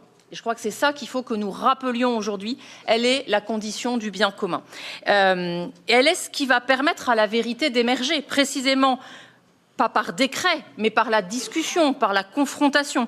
Et une démocratie qui restreint la parole au nom du bien finit toujours par restreindre le bien au nom du pouvoir. Et c'est là que ça devient inquiétant. Évidemment, les pays qui ont connu des oppressions de toute forme le savent mieux que nous, et il y a ce retour dans l'histoire de l'oppression par déni de vérité qui aujourd'hui est particulièrement inquiétant. Et c'est à cette aune qu'il faut juger un outil, le Digital Services Act, car oui, nous pouvons le reconnaître, il faut réglementer le numérique, ça devient nécessaire, mais ne rien faire serait probablement une faute politique, mais ce monde digital lui-même, évidemment qu'il n'est pas neutre. Il façonne des comportements, il façonne les imaginaires, les désirs et parfois même, malheureusement, les pires instincts. Donc il y a un vrai défi devant nous. Je pense d'abord, bien évidemment, à la prédation économique des grandes plateformes qui sont capables d'écraser des concurrents, de manipuler des marchés, de capter des données personnelles également, à une échelle inédite. Il y a ensuite un autre sujet que, par exemple, je n'arrive pas à aborder en commission femmes, c'est la pornographie, accessible en quelques clics à nos enfants, qui détruit les consciences, abîme le rapport au corps et pervertit la sexualité en salissant l'image de la femme. Il y a des algorithmes addictifs qui vont provoquer des dépendances et dont nos enfants sont les premières victimes dans la mesure où ça engendre aussi un abrutissement et les adolescents en font les frais. Et nous l'avons vu, vous voyez, avec TikTok particulièrement ou avec des plateformes de vente en ligne qui laissent circuler des contenus ou des produits absolument inadmissibles. Et là, Marion Maréchal s'était battue à propos des poupées pédopornographiques qui étaient diffusées par l'une de ces plateformes. Donc vous voyez que dans tous ces domaines, l'action publique est légitime et l'autorité publique a même le devoir d'intervenir pour protéger les plus faibles et en particulier les enfants. Mais c'est précisément parce que cette régulation est nécessaire qu'elle doit être juste. Je crois que ce mot-là est clé dans le débat que nous avons. Et le DSA, tel qu'il est conçu aujourd'hui et tel qu'il est appliqué, produit à l'inverse des effets pervers qui sont particulièrement inquiétants. En imposant aux plateformes une obligation de modération autonome sous la menace d'amendes colossales, on crée en fait une incitation structurelle à la censure. Et ça, on le voit, pour ne pas prendre de risques juridiques, eh bien, les plateformes bloquent, elles suppriment le référencement souvent, avant même toute décision de justice, par automatisme, et puis parfois, il faut bien le dire aussi, par zèle idéologique. Et les exemples sont nombreux. Des comptes politiques également sont susceptibles d'être suspendus sans explication claire.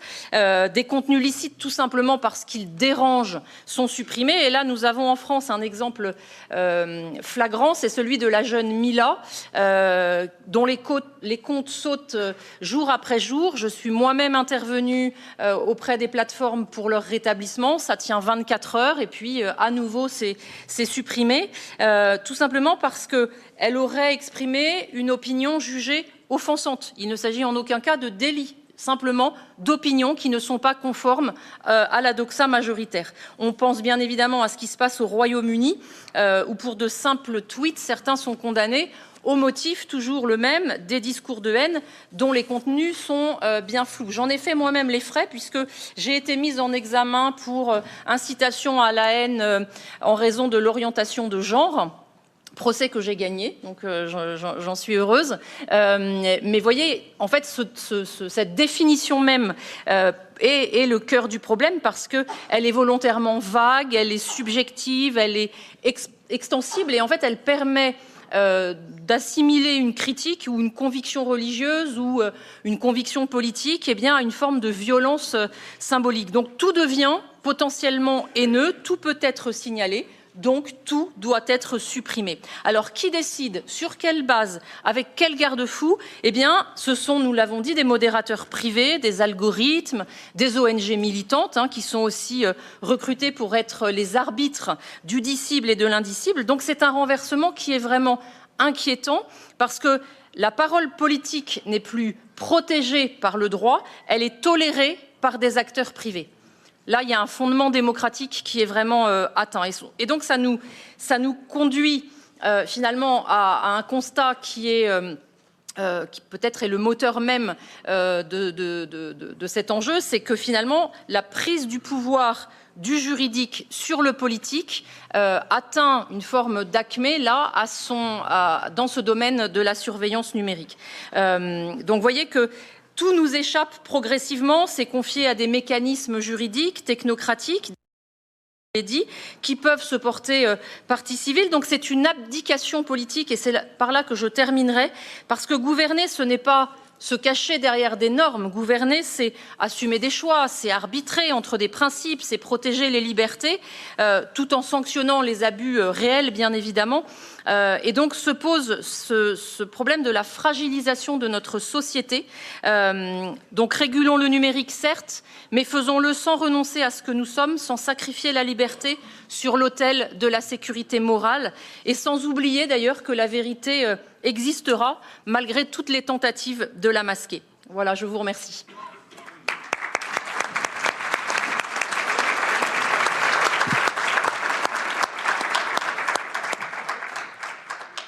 Grazie mille Laurence, grazie anche perché hai richiamato a quelle ONG, direi poco imparziali che in tanti ambiti dell'Unione Europea hanno fatto tanti disastri, anche per quanto riguarda le politiche green e tutto ciò che è legato alla famiglia e alla vita, per cui noi non possiamo affidarci a dei giudici esterni di questo tipo che non vogliono altro che danneggiare noi e limitare la nostra libertà di espressione.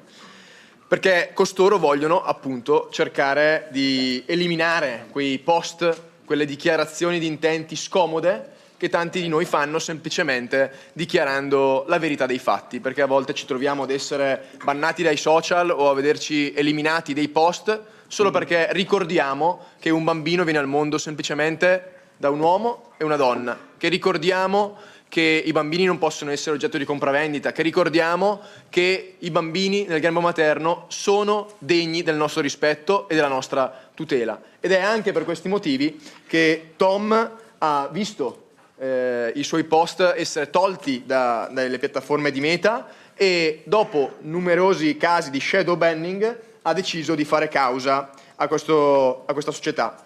E è per questo che lui ha svelato tutto questo meccanismo, a volte anche opaco e oscuro, che sta dietro la censura di certe piattaforme, ed è alla luce di questa esperienza concreta che gli chiedo quali insegnamenti da questa esperienza ha tratto e qual è il vero rapporto fra le piattaforme digitali, il potere politico e la nostra libertà di parola. A te, Tom. Okay, thank you, Paolo.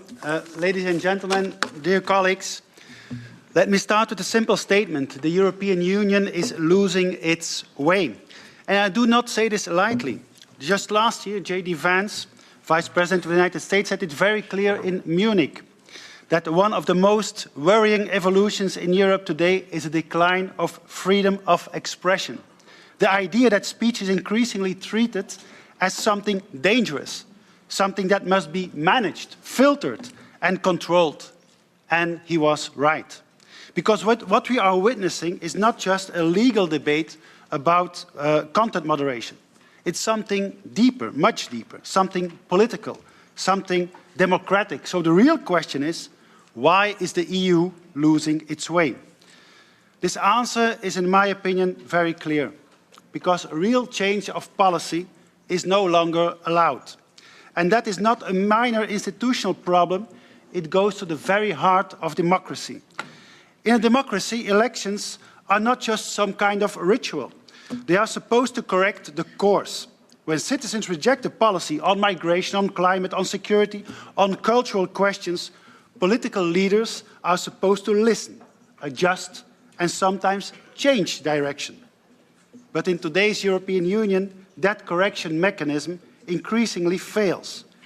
People vote for a different migration policy, and yet the same approach continues. They demand realism and affordability in climate policy, but the Green Deal remains untouchable dogma. They resist ideological experiments imposed from above, and they are told that their resistance is extremism. So what happens when a political system no longer allows real change? It starts to protect itself. And that is why censorship measures become so tempting. Not necessarily censorship in the old-fashioned sense, with open bans and police raids, but a modern form of control, digital, bureaucratic, centralized, and disguised as safety. And that is where we see the instrument like the Digital Services Act, and now even proposal like a so-called democracy shield. We are told these are designed to protect democracy, but I will say it very bluntly. They increasingly look like tools designed to protect the institutions from democracy. And step by step, we slide into something that feels like a union of free nations and more like that feels less like a union of free nations and more like a totalitarian construction, centralized, bureaucratic, and intolerant of dissent. A kind of EU SSR, not with violence, but with regulation, administrative pressure, and control of the narrative. Now let me be clear, I do not idealize the platforms. I do not trust big tech. These companies are run by managers and shareholders, driven by profit and public relations. They do not exist to defend the freedom of speech. and they will not resist political pressure when it becomes inconvenient to them. But I also don't trust European institutions to become the arbiters of speech. When governments get involved in deciding what is acceptable to say, it rarely stops at illegal content. It expands step by step from illegality to harm, from harm to risk, from risk to inconvenience. So yes, regulation can be necessary. But then the question becomes, what is the goal of the regulation? The goal should never be to create a safe debate. The goal should be to protect fundamental freedoms, to empower citizens, to strengthen freedom of conscience, freedom of thought, and freedom of expression. Because free speech is not the enemy of democracy, it is its foundation. It exists precisely for the uncomfortable opinions, for the unpopular voices, for the criticism that power does not like. The Digital Services Act is often presented as a simple, reasonable idea. What is illegal offline should be illegal online. That's fine, as far as it goes. But the real test of democratic maturity is the reversal. What is legal offline must remain legal online.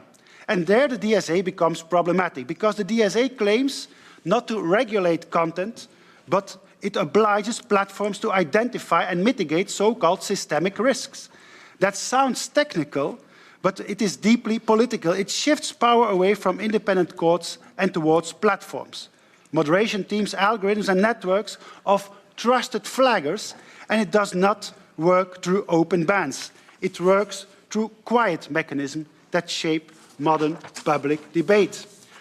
Reducing reach, limiting visibility, downgrading accounts, suppressing distribution. In other words, you may speak, but fewer and fewer people are allowed to hear you. That practice has a name, shadow banning. And shadow banning is particularly corrosive in a democracy because it maintains the appearance of freedom while manipulating the reality of debate. It is censorship without the accountability of censorship. And in my own country, Vlaams Belang has experienced this reality for years.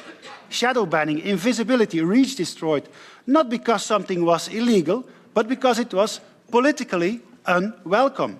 In fact, the party took Facebook to court, and the ruling confirmed that shadow banning occurred.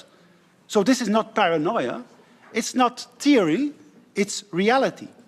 And what the DSA does is to make this permanent, because it creates a framework in which entire political viewpoints, nationalist, conservative, Eurosceptic, and can be algorithmically downgraded. No notice, no explanation, no accountability, no real appeal. You may still speak, but nobody is allowed to hear you. And that is a most dangerous form of censorship, because it keeps the illusion of freedom while controlling the outcome. And at that point, Bertolt Brecht's famous line comes to mind, written about authoritarian system. And I quote, "If the government is unhappy with the people, why doesn't it choose another one?" That is a danger we are drifting towards. A system that accepts the people only when the people behave as expected. When citizens vote wrong, the answer is not self-reflection. The answer is control. Control of speech, control of debate, control of what is acceptable. The Russian writer Elena Gorokova grew up in the Soviet era, yet her quote describes our political age perfectly. And I quote, "The rules are simple. They lie to us. We know that they are lying, and they know that we know that they are lying. But they keep lying to us, and we keep pretending to believe them." And that is a psychological foundation of this entire system. So let me ask openly here in this room, is there really anyone who believes that unlimited asylum migration will bring us doctors and engineers who will pay for our pensions? Is there really anyone who believes that the Green Deal will save the world when Europe only produces around 6% of global CO2 emissions? Is there really anyone who believes that a man becomes a woman and is therefore entitled to share the locker room with our daughters simply by putting on a dress. Yet opposition to this nonsense is labeled disinformation. It's time we stop pretending. It's time we stop acting as we believe what we do not believe. And it's time we stop allowing these institutions to silence those who dare to say it out loud. Because that is what this is all about. It's not about safety. It's not about misinformation. It's not about hate speech. It's about whether Europe remains a democratic civilization where citizens are free, or becomes a bureaucratic structure where democracy is managed and dissent is punished. So yes, Europe is losing its way. And that is why we need a European rebirth, a revival, or even a renaissance. A return to democracy, a return to free debate, a return to civil liberties and fundamental rights. Ladies and gentlemen, we are at crossroads. One path leads to a centralized Europe, a Soviet-style construction, totalitarian in spirit, bureaucratic in method, and intolerant of dissent. The other path leads back to the original European idea, free nations, sovereign people, subsidiarity, pluralism, and the freedom to speak without being silenced. And that is a choice we must make. Because if unelected networks decide what you can say, what you can hear, and what you can think, then democracy becomes a managed illusion. And free speech is not the enemy of democracy. Free speech is the last line of defense. I thank you.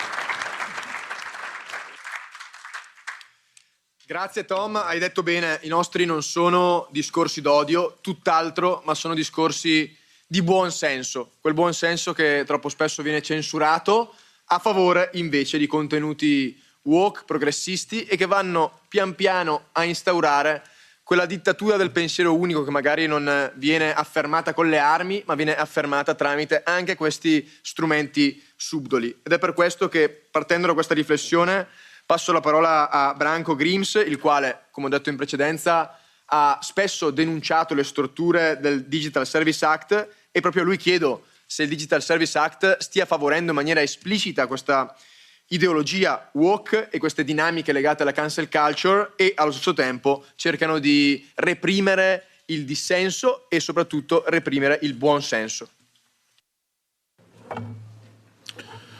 Well, thank you very much. Thanks to you all that you are here in such a big number. And special thanks to Mr. Bartulica for organizing this important and, as we all see, very successful event. Well, what is the freedom of speech? George Orwell once said that freedom of speech is to tell people what they do not want to hear. And if you speak about Orwell in this house, I think it's important to emphasize that George Orwell, his legendary Roman novel 1984, wrote as a warning to humanity and not as an instructions for use in the third millennium. So basic human rights, the freedom of speech is protected by Universal Declaration of Human Rights from the United Nations and the Charter of Fundamental Rights of the European Union, and also many other basic acts which defend human rights. Well, Digital Services Act, EU, is obviously against all of them. It's in contradiction which is unbelievable. Digital Services Act, such as it is, should even never be proposed, have never been proposed. If you would be, as we normally say, under the rule of law, because those basic acts should be obeyed.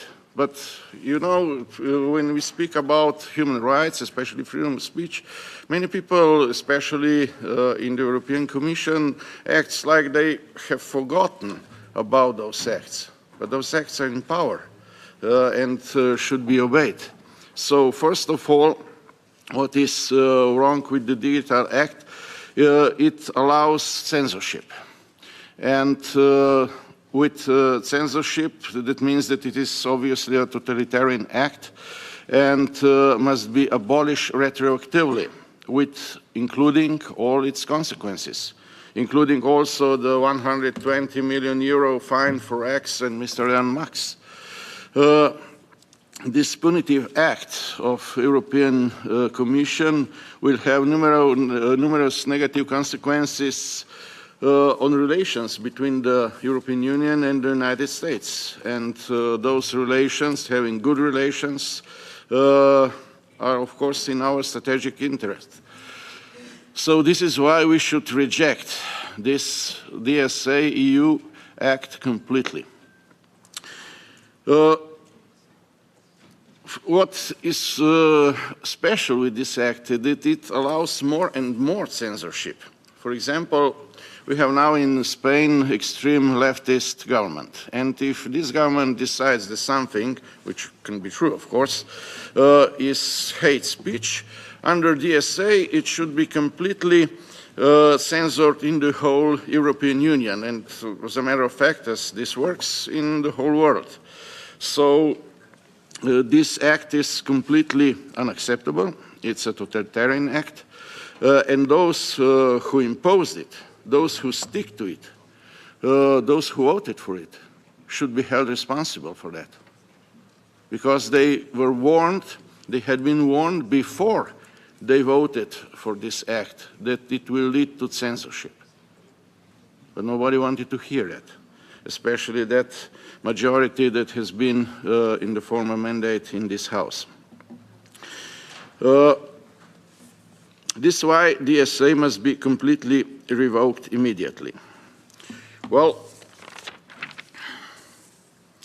EU Commission is misusing under this act the taxpayers' money for censorship, because fact-checking or trusted, you know, I don't trust them at all, as a matter of fact, and believe me that I have good reasons for that. All this is just imposing leftist propaganda and, of course, censorship. And for this, using taxpayer money is misusing the taxpayers' money. And those who are doing this should be held responsible also for that. And you know, if you censor your own nation or nations in Europe, then you won't take a long time to try to exchange those people, because you obviously don't trust them. And that's what we are facing now in Spain. And of course we are facing now in the almost whole European Union. This is what is happening now. And this is why we have to listen to Orwell very carefully, because Orwell once said that lie has become truth and the past is forgotten, and we should never allow that. We must now return to Western civilization as a whole, as it was. And we must remember that Western civilization is based on Christian values. And Europe is, by suppressing the freedom of speech, is by imposing the censorship, as a matter of fact, losing its soul. That's why we must defend the freedom of speech, and when we defend the freedom of speech, we defend our nations, we defend Europe, we defend the magnificent Western civilization. With this I will conclude, and I will conclude as I always do in the European Parliament. When I did it for the first time, half of those were in shock. God bless you, God bless Europe, and God bless Western civilization.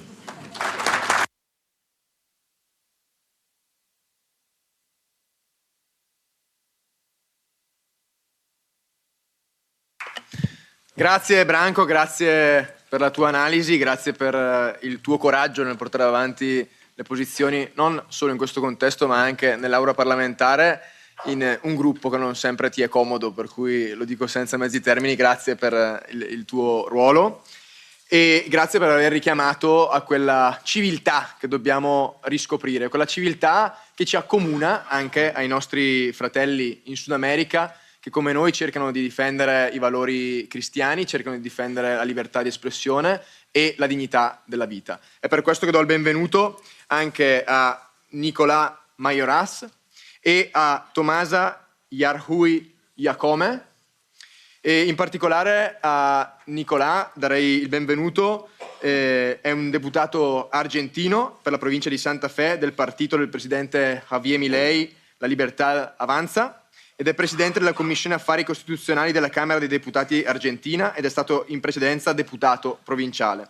È giurista di formazione e ha conseguito presso la Pontificia Università Cattolica di Argentina. Ti do il benvenuto e a te la parola. Grazie mille.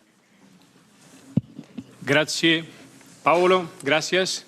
Gracias Stephen y Lola por esta invitación y los felicito por la organización de este encuentro en el que toca un tema tanto para Europa como realmente la preocupación por la DSA tiene sobrados justificativos. Como se dijo aquí, la libertad de expresión es un derecho fundamental que nace de la dignidad de la persona humana. Sin ese derecho es difícil pensar en la realización plena del ser humano. Y sin embargo vemos aquí que se la convierte en siendo un derecho fundamental anterior al Estado, el Estado subvierte esto y lo convierte en un edicto de tolerancia, donde esa libertad pasa a ser tolerada según la voluntad del gobernante de turno o de, como vemos ahora, los burócratas permanentes. La DSA tiene regulaciones que realmente nos preocupan, porque alientan a las plataformas digitales a convertirse en policías del pensamiento, haciendo el trabajo sucio que los burócratas no se animan, en nombre de la moderación de contenidos o la prevención de daños. Pero la cuestión es quién decide qué es desinformación y qué es disidencia legítima, qué es un discurso de odio y qué es una crítica incómoda. La DSA crea burocracias opacas, sin rostro, sin voto popular, sin rendición de cuentas. Oficinas donde funcionarios no electos determinan qué ideas pueden circular y cuáles deben silenciarse. Eso no es democracia, es tecnocracia autoritaria con formularios de apelación. Nuestra responsabilidad como legisladores no es controlar el debate público, sino protegerlo. La democracia y la libertad de expresión como uno de sus pilares se defiende con transparencia, no con algoritmos secretos, con marcos legales que persigan delitos concretos, no ideas incómodas, con confianza en los ciudadanos para discernir y no con un paternalismo estatal. La experiencia que traemos del continente americano nos muestra que el camino emprendido por la Unión Europea con la DSA no termina bien. En muchos países las redes sociales son el último refugio de las voces disidentes. En el panel anterior hemos escuchado casos y tenemos también los de Cuba, Nicaragua y Venezuela, ejemplos de censura y persecución y cancelación de estas voces en nombre de una supuesta protección a la democracia. O el caso de Brasil, donde se termina prohibiendo la plataforma X por no adecuarse a sus regulaciones arbitrarias bajo el pretexto de combatir la desinformación y proteger esa democracia. Pero Europa no puede caer en esa trampa. Si el precio de la libertad es su eterna vigilancia, hoy más que nunca debemos estar atentos y vigilantes, pues nos enfrentamos a una paradoja perfecta del autoritarismo moderno. Destruir la libertad para protegerla, salvarnos del mal censurando el debate antes de que ocurra. Sabemos que el desafío es enorme y que las dificultades que enfrentamos son muchísimas.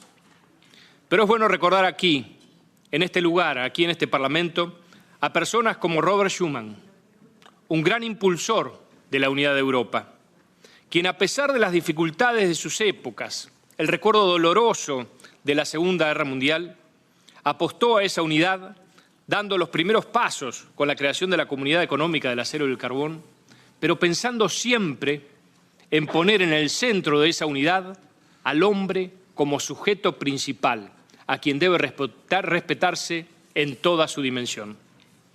Citaban recién ustedes a George Orwell, quien dijo con claridad, si la libertad significa algo, será ante todo el derecho de decirle a los demás lo que no quieren oír. Por eso, señores, debemos decirlo con claridad. porque la amenaza no viene de los ciudadanos, que hablan siempre con libertad, viene de los burócratas que los silencian. Muchas gracias.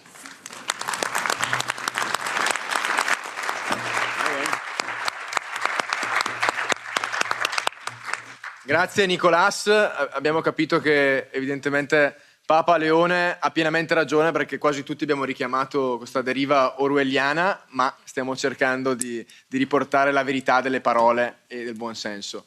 Mi scuso perché precedentemente ho introdotto Tomasa, ma in realtà abbiamo qui Andrés Castillo, l'ho fatto semplicemente per sentirci a nostro agio con questa deriva woke nel quale uomini e donne possono sentirsi come vogliono in ogni momento, ma a parte gli scherzi, grazie a te Andrés Castillo, membro del Parlamento dell'Ecuador e membro della Commissione per la Sovranità, l'Integrazione e la Sicurezza e membro di Acción Democrática Nacional.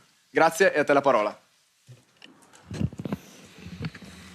Gracias, Paolo. Un saludo cordial y cariñoso para todos quienes están acá. Gracias por la invitación, gracias por esta iniciativa. Sin duda alguna, el poder sentarnos a conversar sobre estos aspectos que tanto importan al mundo es una oportunidad brillante para interrelacionarnos entre Europa y América Latina.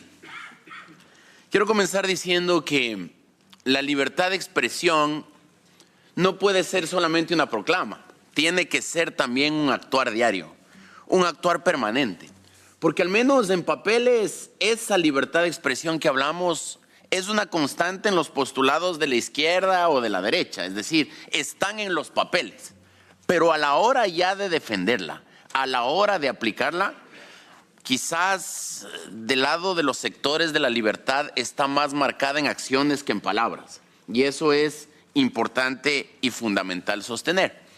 Y digo esto porque el tema de conversación en esta parte del panel era cómo legislar sin silenciar. Y justamente Lawrence decía hace un momento que la anulación al que piensa distinto es una forma de legislar lastimosamente en muchos de nuestros países o de nuestras organizaciones.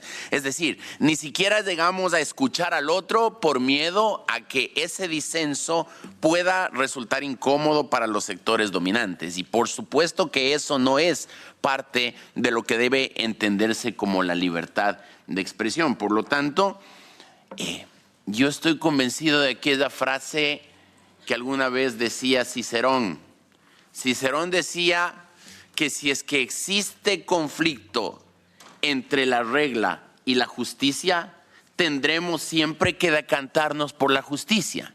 Y lo que sucede en el mundo actualmente no es justo para nadie en cuanto a la libertad de expresión.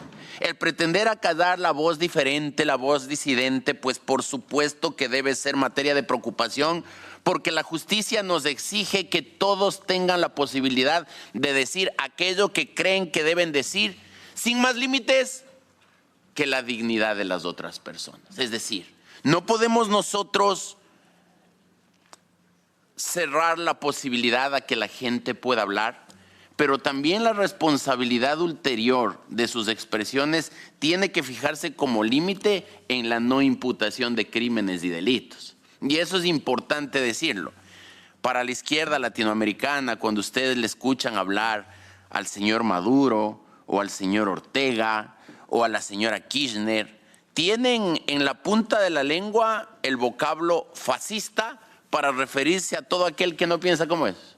Y el fascismo, de acuerdo a los juicios de Nuremberg, es una actuación criminal.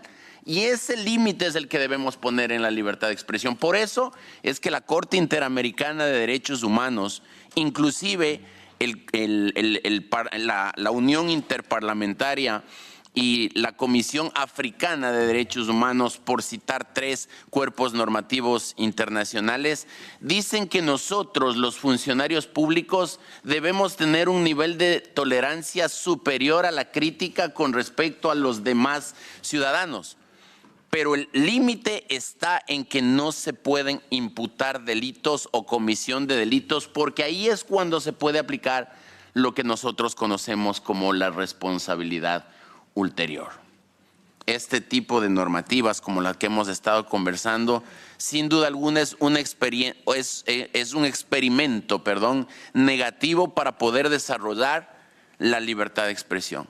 Nosotros desde Latinoamérica y desde las corrientes de la libertad estamos dispuestos a hacer todo lo que sea necesario para que en el ordenamiento jurídico nacional y en los tratados internacionales o en los convenios internacionales de derechos humanos se mantenga ese principio de la libertad de expresión como una condición natural e innata de los seres humanos, porque eso forma parte del derecho natural.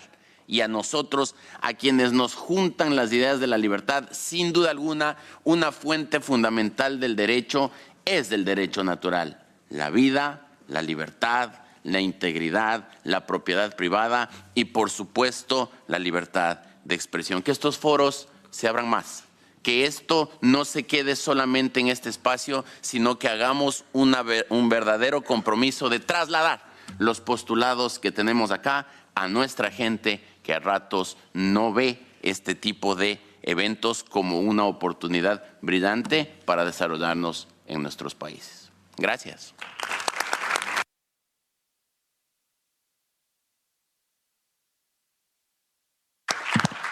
Grazie di cuore Andrés e grazie a tutti coloro che hanno partecipato a questo confronto, che credo ci permetta, per chiudere, di lanciare un messaggio non solo a noi stessi ma anche a tutti coloro che stanno fuori da questa stanza, fuori da queste mura, e in particolare anche a coloro che volevano impedirci di essere qui a dire ciò che pensiamo. Potranno darci dei fascisti, degli sfigati, dei trogloditi, potranno discriminarci e censurarci, ma non riusciranno mai a chiudere la nostra bocca e soprattutto a chiudere la bocca della verità, perché la verità non potrà mai essere affossata dalle loro bugie e dalla loro ideologia, perché noi siamo qui a compiere una missione che non è semplicemente politica, ma è di vita, e se Dio vuole la vinceremo. Perciò non ci arrenderemo mai e poi mai. Grazie a tutti e in alto i cuori.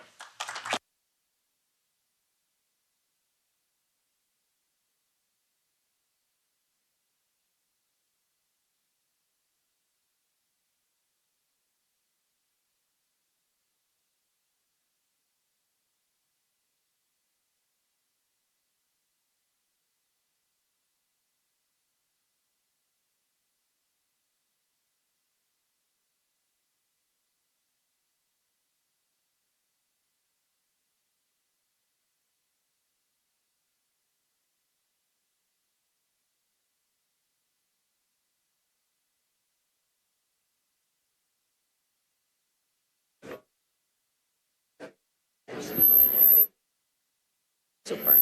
Thank you.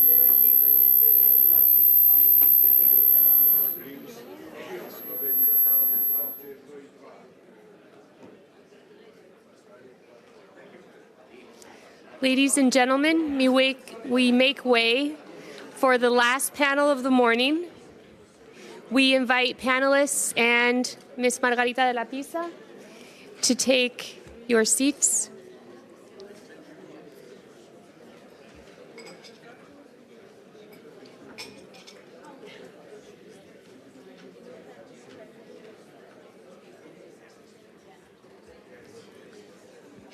The last panel of the morning takes us to another perspective on the role of the legislative branch in defending truth in public debate, building spaces for dialogue.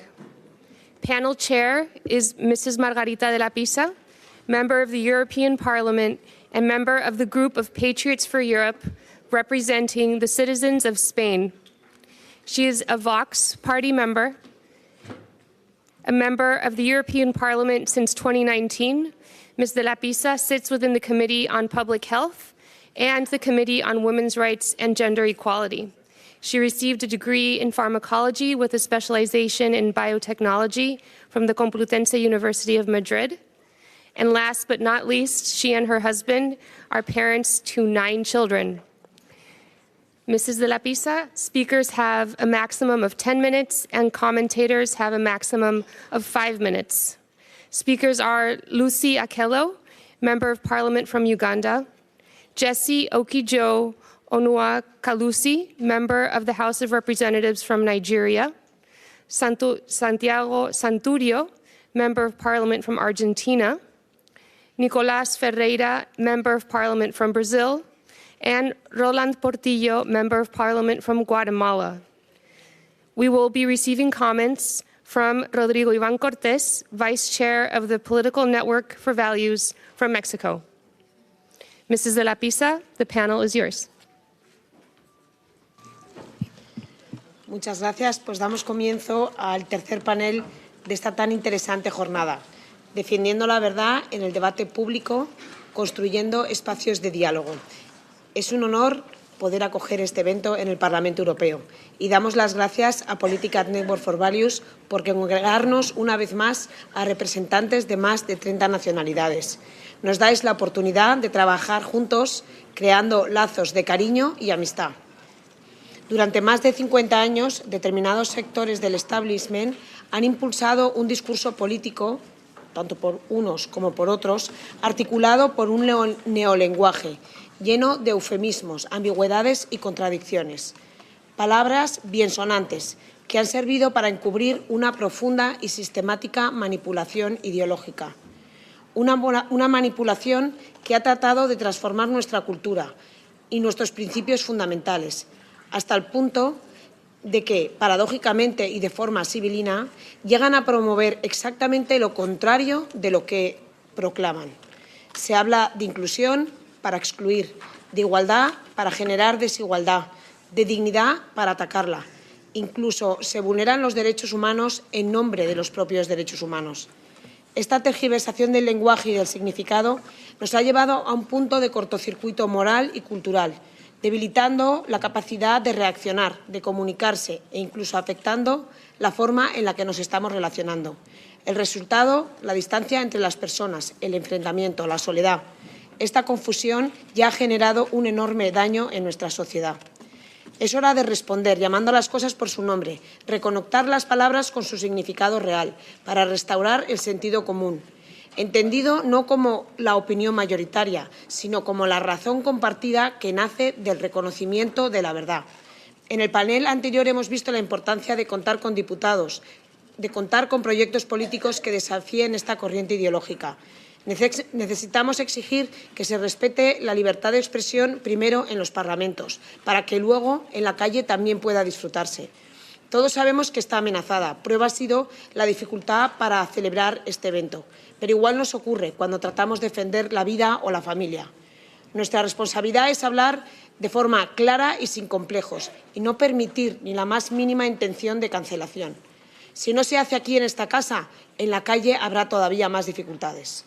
Y de los parlamentos debemos extender este compromiso a la sociedad.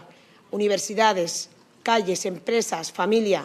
Es necesario normalizar la defensa de un orden natural, fundado en la comprensión antropológica integral del ser humano, un ser dotado de razón, libertad y apertura a la trascendencia, horizonte coherente con el humanismo cristiano, que no es una construcción ideológica, sino una herencia viva que ha dado forma a la dignidad de la persona, al derecho, a la cultura y a la idea misma de Europa que estamos tratando de conservar. Un marco en el que la fe sea respetada y en el que el mensaje de amor de Cristo ilumine al mundo.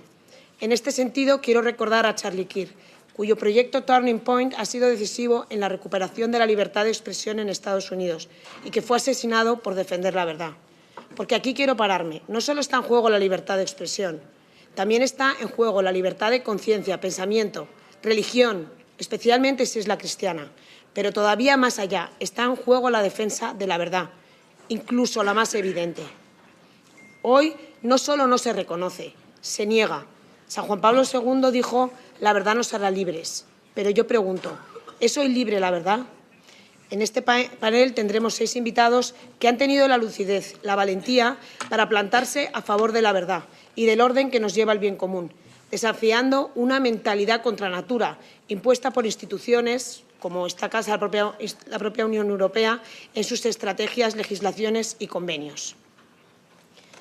Lucia Aquello es una voz firme para la cooperación social al desarrollo en Uganda, pero alineada con la defensa de la familia como pilar fundamental. ha impulsado la importancia de la lactancia materna en el sano desarrollo de los niños, entre otros aspectos de protección de la infancia. Lucy, es un honor contar contigo hoy. Tienes la palabra.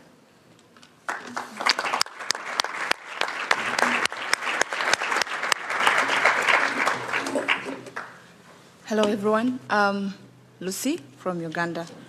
I didn't know I would speak first, but I'm glad to be back. And thank you for your prayers. I was recently re-elected for another 5-year term as a member of parliament. Thank you all for your prayers. It was a difficult, tough election, but we pulled it off with the grace of God. We're here, and I really salute the panelists who are here. I want to thank the organizers for always inviting us. You give us this platform to speak for those who cannot speak for themselves.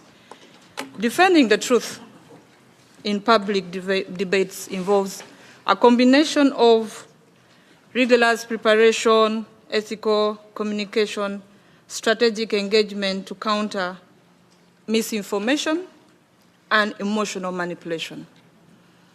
I am going to talk based on my experience back home, based on my experience when I travel, based on experience when I do a lot of my work. I will start with one of the most difficult public debates that I had. It was in the Parliament of Canada. I was invited to appear before the Foreign Affairs Committee to defend what I believe in so much. And it was such an honor. I knew it was going to be very difficult, but I had to go anyway. When I went there, it was tough. The first person who questioned me thoroughly introduced himself as a pastor and a member of parliament. And the first question he gave me was misinformation. He said, Lucy Akello, you're a member of parliament from Uganda. I know you are the one sponsoring the anti-homosexuality bill in Uganda. I know that this bill wants to kill all the homosexuals in Uganda. And I want to warn you that we will not take this lightly. Well, here I was with a lot of misinformation, and I had to defend myself. I had to talk the truth. And yes, I told him, I am a member of parliament, I stand for the truth, but you have misinformation. And after that session, one of the members of parliament approached me and said, Lucy, I admire you. I cannot do what you do, but what you're doing is commendable. Keep it up.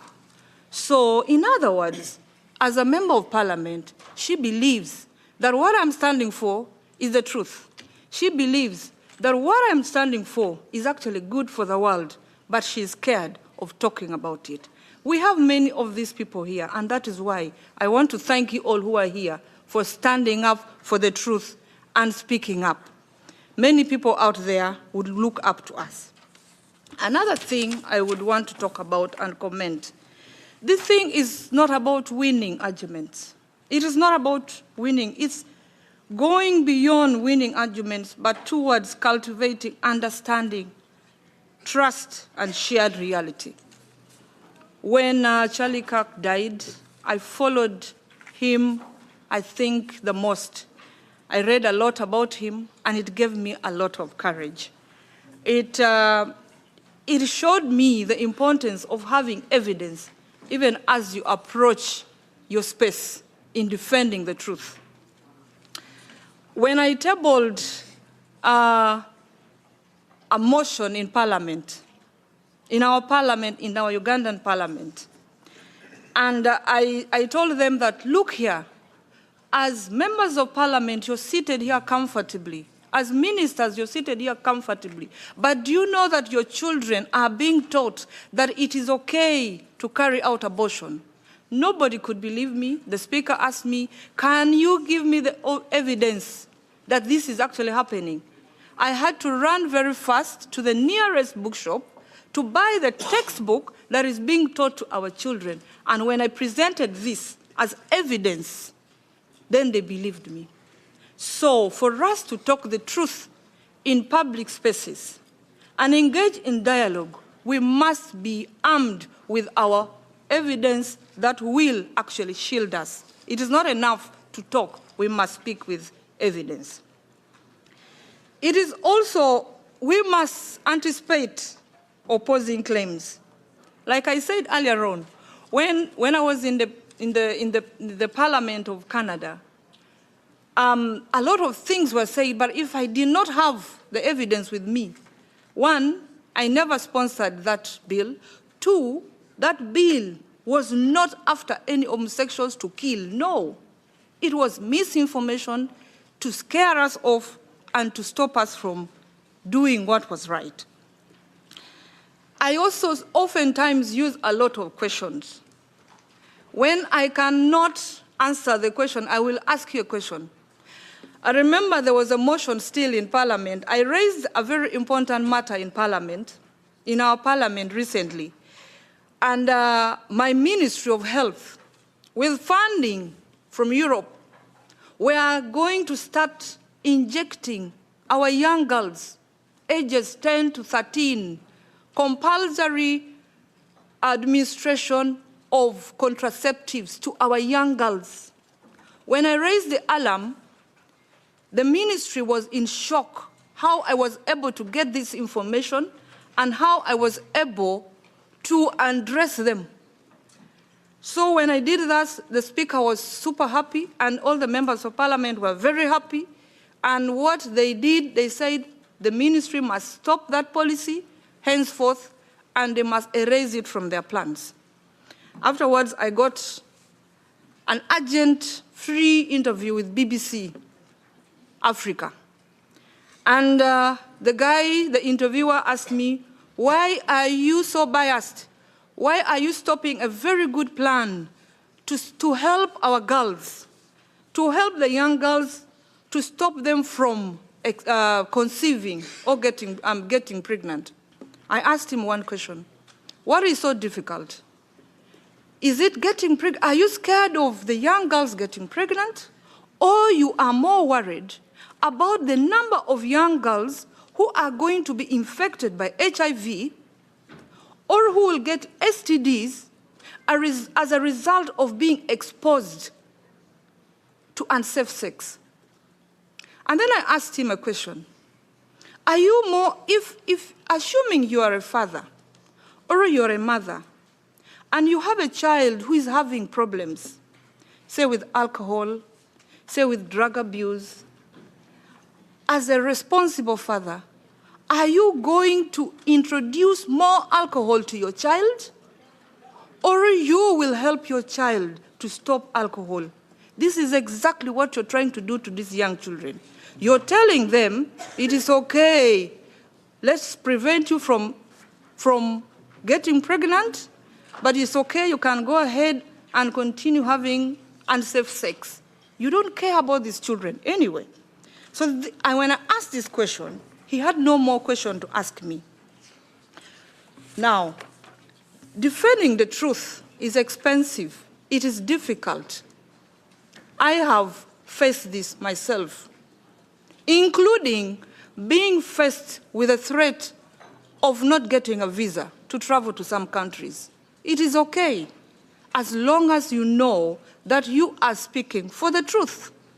In Uganda, it is now very difficult. Some of us are on red. We are on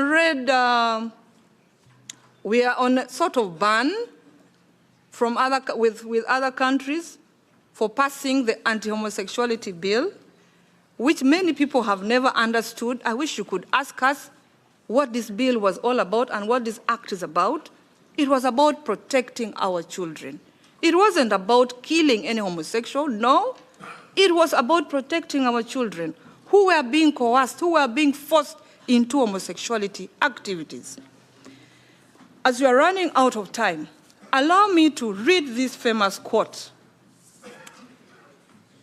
This is about speaking the truth and fearing to speak the truth in public space.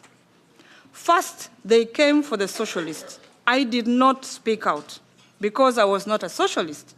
Then they came for the trade unions. and I did not speak out because I was not a trade unionist. Then they came for the Jews, and I did not speak out because I was not a Jew. Then they came for me, and there was no one left to speak for me. This is a famous post-war confession by a German pastor, Martin, about his complexity and inaction during the Nazi regime. Truth can never be hidden. It lasts forever. Thank you so much.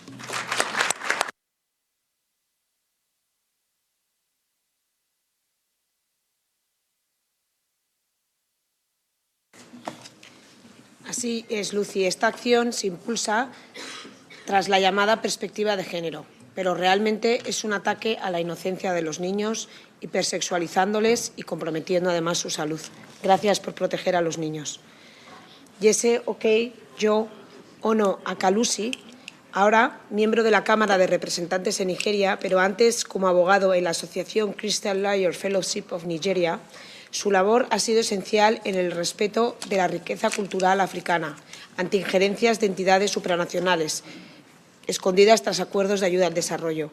Ha trabajado intensamente para construir un orden democrático estable en su país, donde es preocupante la cruel persecución de los cristianos en algunas zonas, con el silencio o las excusas de la comunidad internacional. Jessie, esperamos con interés tus palabras. Muchas gracias. Thank you, Madam Chair, and good afternoon, ladies and gentlemen. I'm deeply honored to address this 7th Transatlantic Summit, convened by the Political Network for Value, a global platform courageously defending human dignity and fundamental freedom at a time when this idea faces unprecedented pressure. Let me begin by thanking the organizers for the opportunity to participate and to invite me to speak on this topic, defending truth in public debate, building space for dialogue. This is not mere professional, but it's a personal to me. It touches the bedrock of democracy and our shared humanity. The recent tragic death of Charlie Cook and Miguel painfully remind us of the dangers confronting those who defend fundamental values in increasing threat of injection. According to the country, across the continent, promoting life, family, freedom, and truth is increasingly threatened as a position is being silenced, often through censorship, disguise our regulation rather than through dialogue, aim at consensus.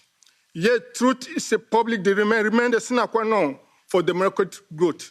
It is the glue for social contract between leaders and citizens. On the complexity of truth, first, we must acknowledge that speaking the truth is extremely challenging.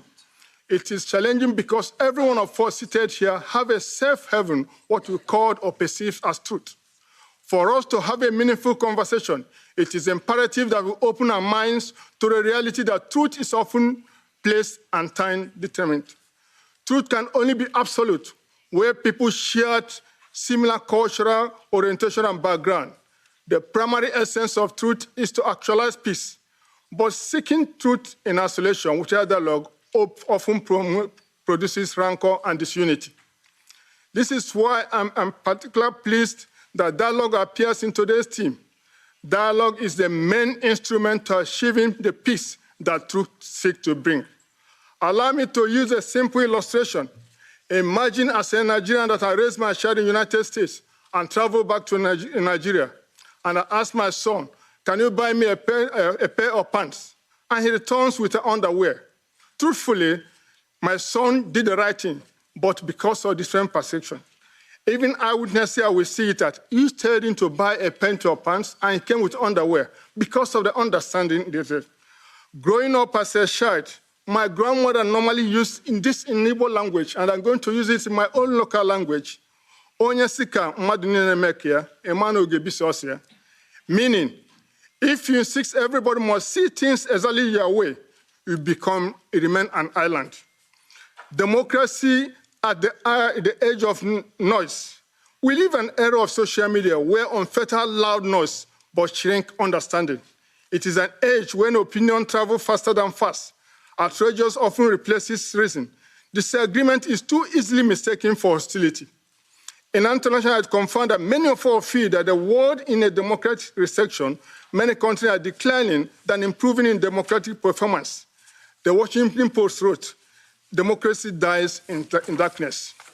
Former US President John Adams warned that democracy can exhaust itself unless defended. Former Prime Minister Winston Churchill observed, "Democracy is the worst form of government except for all others." This war compels us to add that truth is not luxury. It is the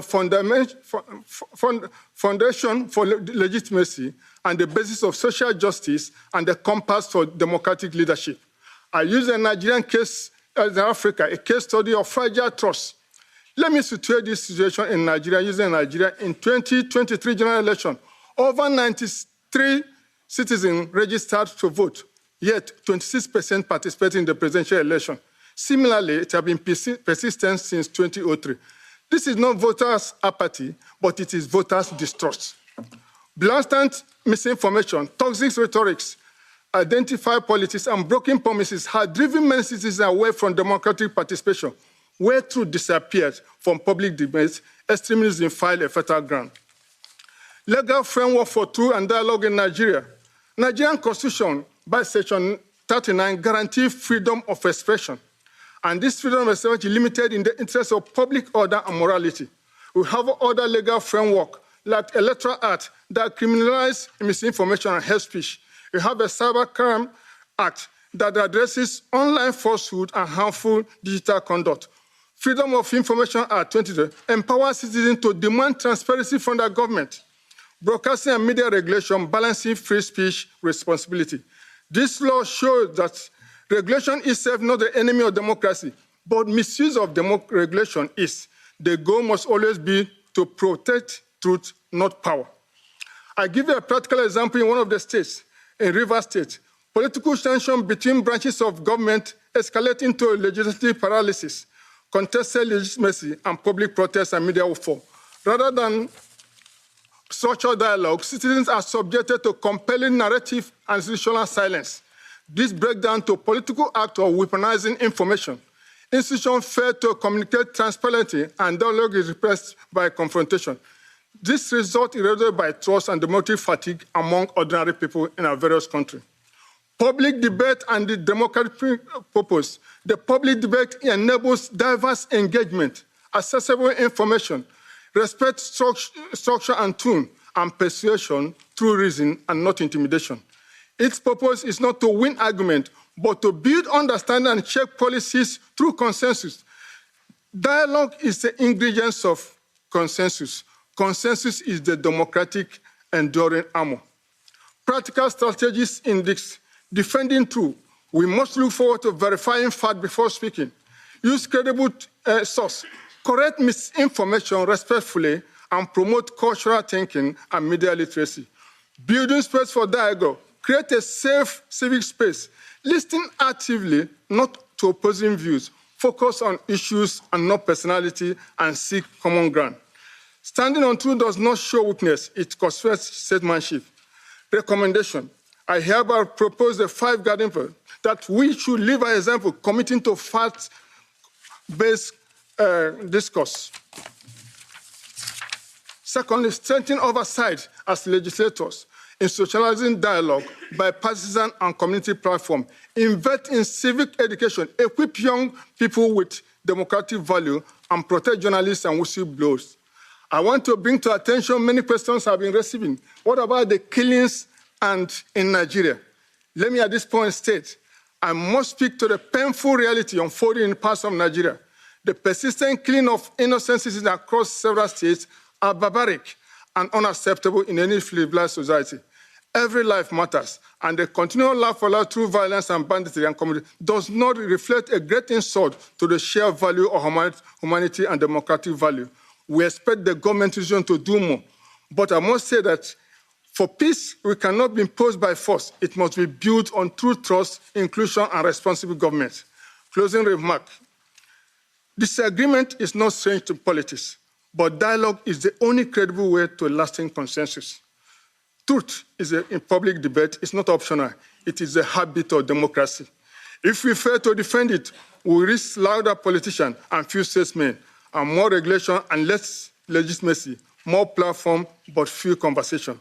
Moving forward, I suggest the world through this platform and that we should be able to increase champion dialogue and put pressure on various agencies in the United Nations that have gone contrary to the conservative approach.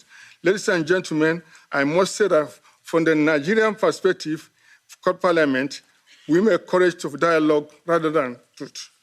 Permit me to add, 26 years of continued democracy in Nigeria, Nigeria witnessed a steady progress despite challenges.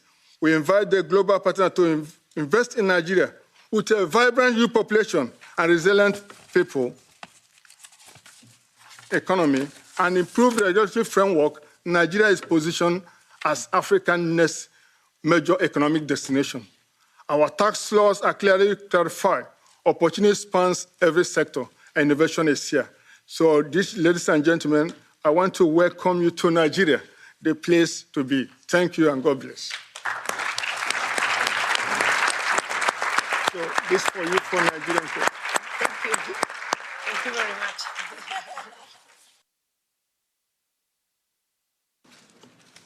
Así es, la falta de libertad en la defensa de la verdad, la falta de diálogo, es una amenaza a la democracia y a la convivencia, que genera a la vez falta de confianza en las instituciones y falta de esperanza en un futuro sin enfrentamiento. Argentina nos ha mostrado que hay antídoto al veneno que supone la ideología de género y el comunismo.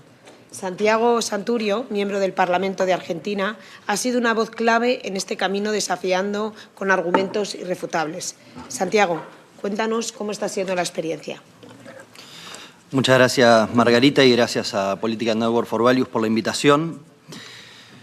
En Argentina pasó lo que pasó en todo el mundo, diría yo. Antes, para la política, en el sistema democrático, la opinión pública es central, es donde se debate, se toman los insumos para las decisiones políticas que modifican la vida de todos nosotros.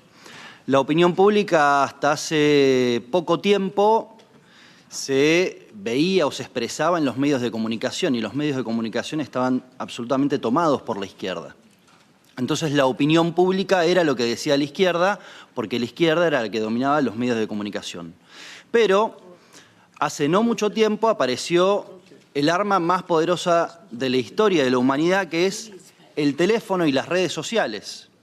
¿Y eso qué significa?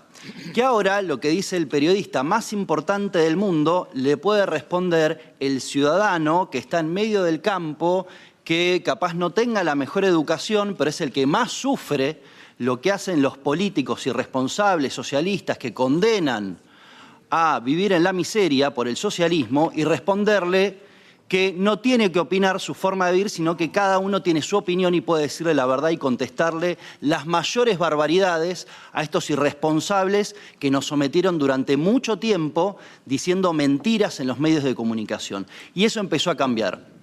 Y por eso, antes hablaban de libertad de expresión en la izquierda y ahora hablan de discurso de odio. ¿Qué significa el discurso de odio? Que hay que cancelar la libertad de expresión. Porque para ellos libertad de expresión es que se puede decir todo salvo la verdad. Uno puede decir cualquier expresión sexual menos que un varón es un varón y una mujer es una mujer. Eso no se puede. Cualquier otra expresión está permitida, menos decir la verdad. Y acá es como la izquierda va dominando todo el tiempo, y en función del dominio del discurso y la narrativa cambian la realidad. Algo llamativo es lo que ocurrió en El Salvador. Los grandes medios de comunicación, el establishment, empezó a hablar de las maras recién cuando empezaron a estar presos. Antes, cuando las maras estaban libres en El Salvador, cometiendo torturas, asesinatos, violaciones, a nadie les preocupaba El Salvador. Ahora que las maras, esos asesinos, violadores, torturadores, están presos, son víctimas, y hay gran preocupación sobre los derechos humanos en El Salvador. Antes, cuando se violaba sistemáticamente los derechos humanos de las personas honestas, a nadie le preocupaba qué pasaba en El Salvador. Lo mismo en Venezuela. ¿Cuándo empezó a preocupar Maduro? Una vez que lo capturaron. Mientras era un dictador que sometía a Venezuela y a los venezolanos a una dictadura empobrecedora, a nadie le preocupaba. Había que respetarlos. Ahora sí es una gran preocupación. Lo mismo pasó en la Argentina, en mi país. Imagínense, si uno leía los medios de comunicación, era imposible que mi presidente Javier Milei ganara las elecciones. Imposible. Imagino que a muchos de ustedes les habrá sorprendido que ganara la elección. Lo mismo con Trump. Imposible que ganara la primera vez, más imposible era que ganara la segunda vez. ¿Eso es por qué? Porque los medios de comunicación no representan la opinión pública. Que nos costaba expresarnos porque no teníamos acceso a esos medios de comunicación, pero ahora la opinión pública se puede expresar a través de las redes sociales. ¿Cuál era la otra forma de expresarnos? Era a través de las calles. Pero ¿cuál es el problema? Que la izquierda vive del Estado, entonces tienen tiempo para expresarse en las calles porque no tienen que producir. Nosotros estamos trabajando. Esa es una gran diferencia.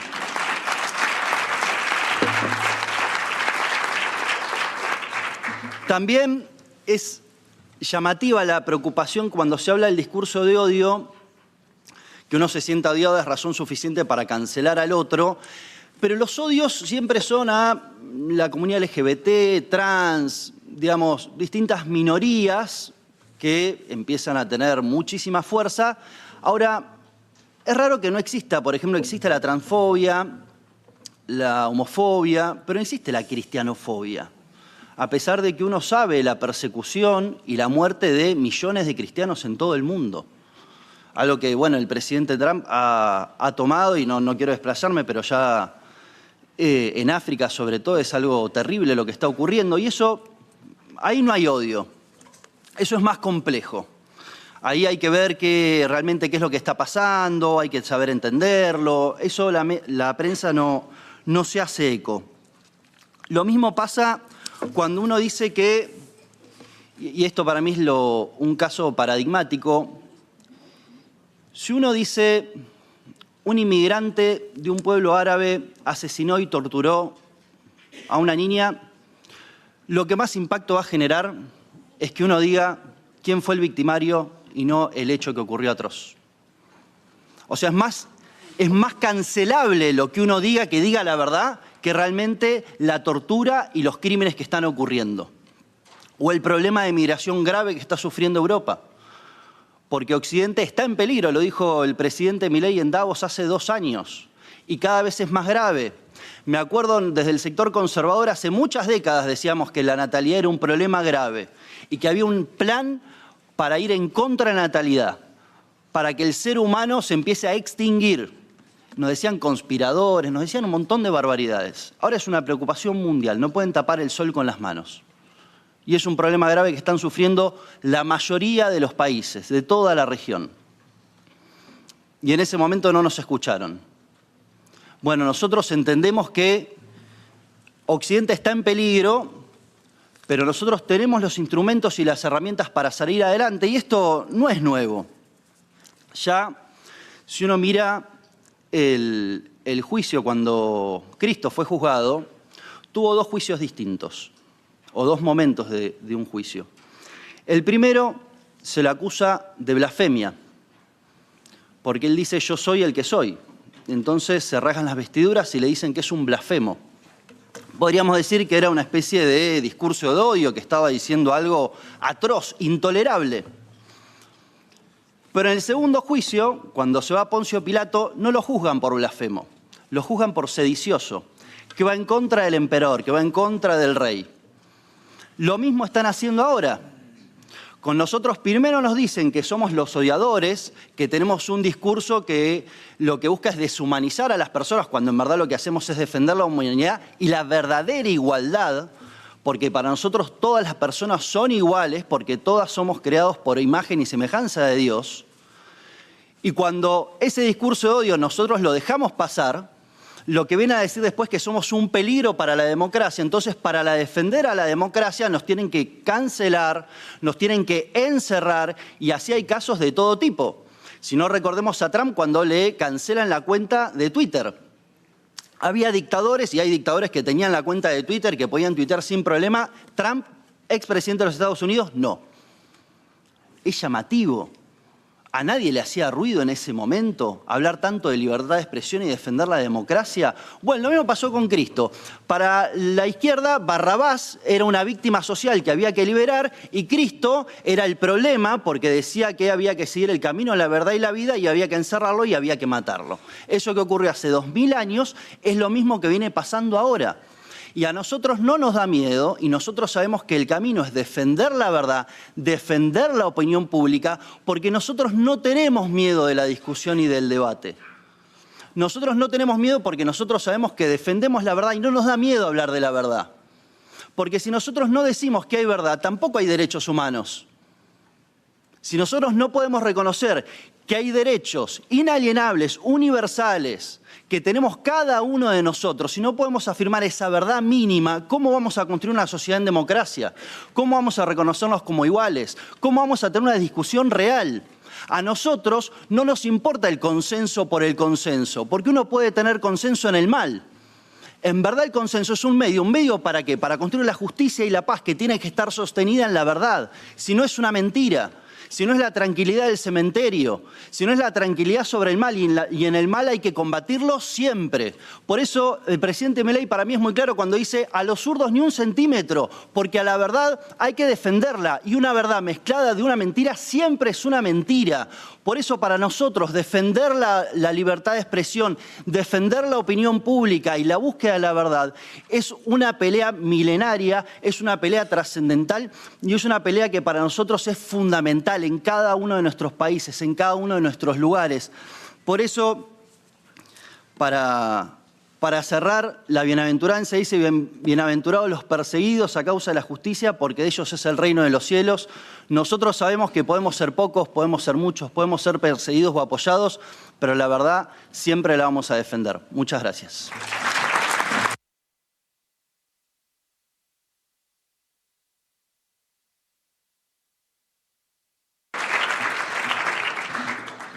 Es así, Santiago, es la imposición de la mentira.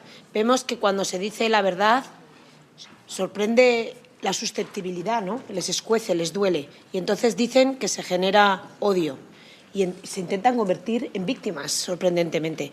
Pero si callamos ante el mal, pues se le da campo ancho a la corrupción y a la criminalidad, que es lo que está pasando. Nicolás Ferreira es miembro del Parlamento de Brasil. Ha revolucionado el contexto político con una presencia en redes sociales que supera las fronteras de su país.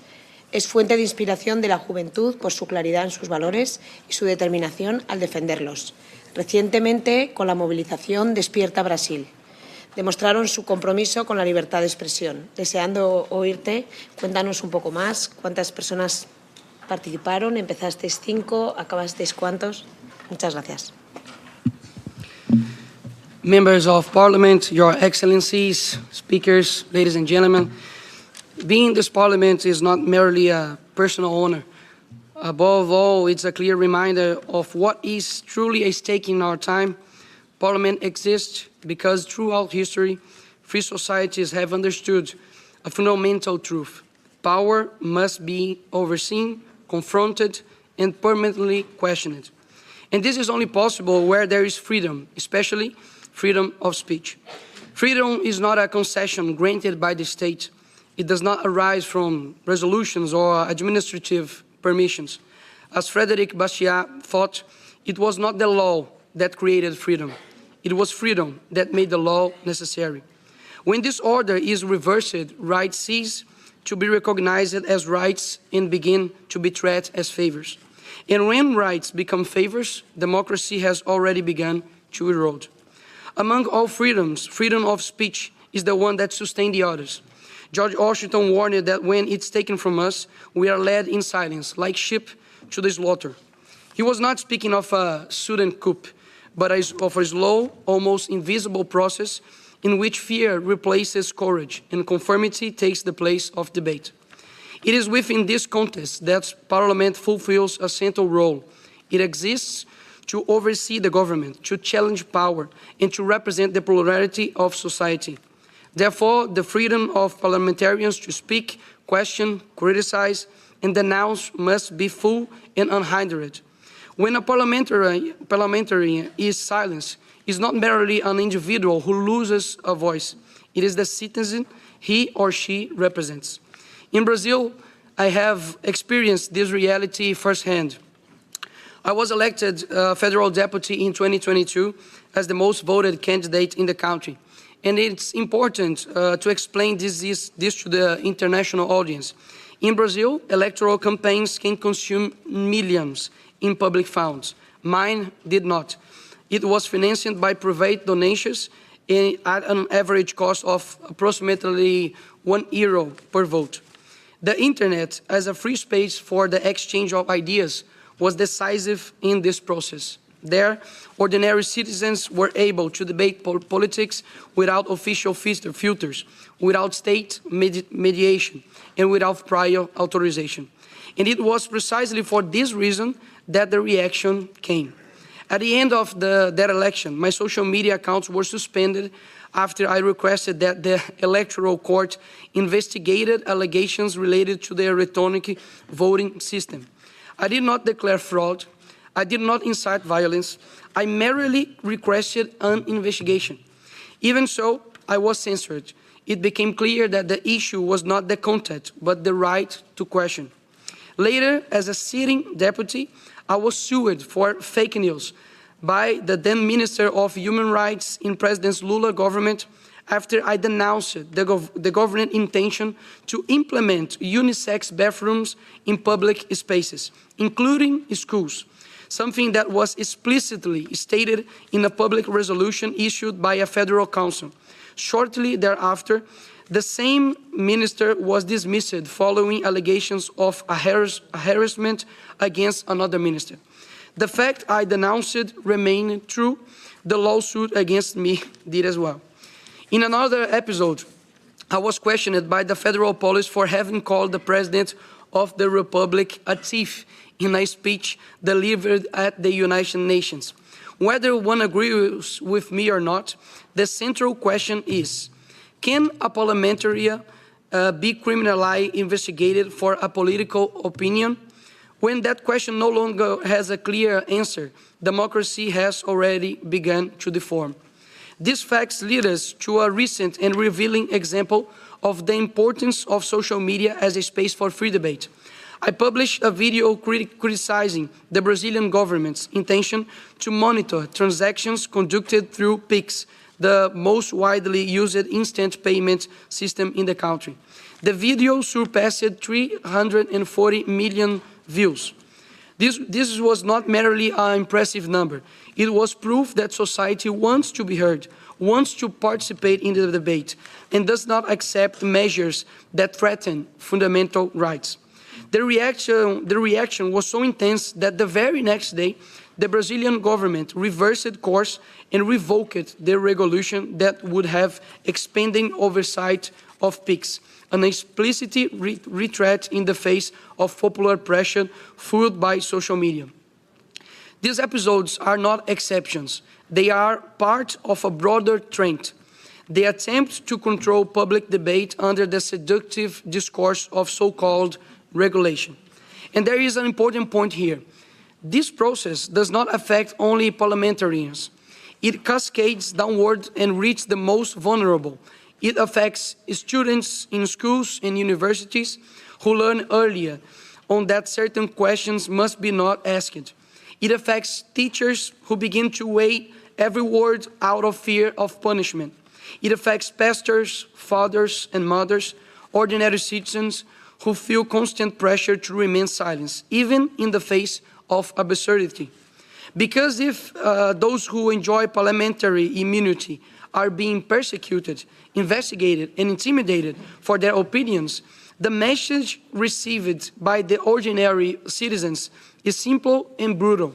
Stay silent, or you will be the next. This is the pedagogy of fear. Recently, I perceived even greater clarity the strategy of the censors. It is not merely about defeating the right politically, but about killing it while it is alive, pushing it into invisibility, suffocating its presence on social media, and spreading digital fear so that it paralyzes people in real life. Face this. I made a concrete decision. I decided to launch a movement called Wake Up Brazil. I walked for 7 days, foot by foot, covering 255 kilometers from my state, Minas Gerais, to the capital of Brazil, to send a clear message. We exist, we will not accept being pushed into silence. will not be stopped, neither on social media nor in the physical world. People were calling me the Brazilian Forrest Gump. But it was the best experience of my life.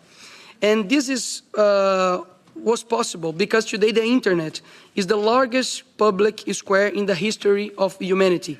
It where ideas emerge, circulated, are challenged, corrected, and refined. Its foundation is freedom. And in Brazil, there are repeated proposals to force the removal of publications deemed potentially false without a judicial decision. This is not regulation. This is a political control of speech. Whenever the state assumes the role of a prior arbiter of truth, debate dies before it even begins. Censorship rarely presents itself as tyranny.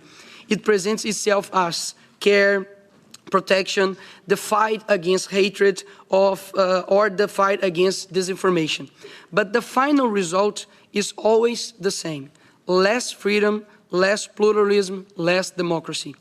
Defending freedom of speech does not mean agreeing with everything that is said. It means understanding that truth does not arise from imposed silence, but from the open confrontation of ideas. It means trusting society more than the censor. The great challenge of our time is to occupy spaces of dialogue with courage, clarity, and responsibility. That is why this meeting matters. That is why this message must be clear. Defending freedom of speech does not weaken democracy. Defending it strengthens democracy. And this is not a responsibility of one country, one parliament, or one generation alone. This is a permanent individual commitment to the very idea of a free civilization. I will continue with courage to defend my family, my homeland, my faith, and no censor will ever be able to stop me. And I encourage you all to do the same. And last but not least, you all guys can have political powers, you can have the best curriculum, you can have the best network. I think that Europe needs to claim a name above all, that is Jesus. Because when the left hear this name, they tremble. You cannot win this fight without him. Thank you so much.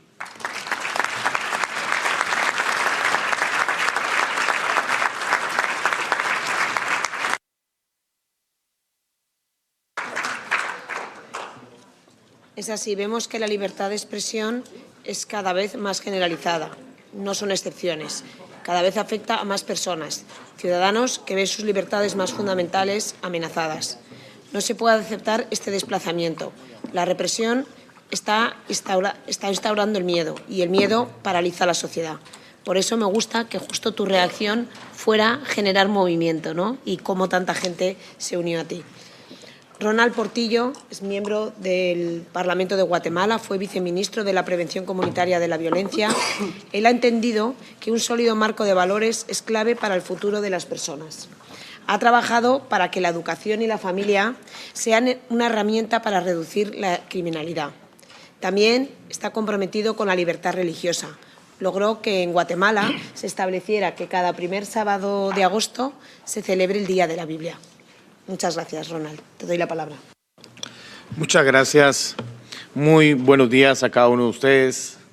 Quiero extender un especial agradecimiento a la red de Política Network for Value, al Parlamento Europeo y sobre todo a Margarita, quien es la moderadora de esta mesa. Hoy pues nos trae un tema crucial e importante que Europa está viviendo a flor de piel, como dicen allá en mi país. Ustedes están viviendo y están sintiendo la realidad de la regulación excesiva de la libertad de expresión. Escuchaba a algunos de los panelistas que incluso han retornado a momentos de la historia donde existían policías de pensamiento, de cómo actuar, cómo decir y cómo dirigirse.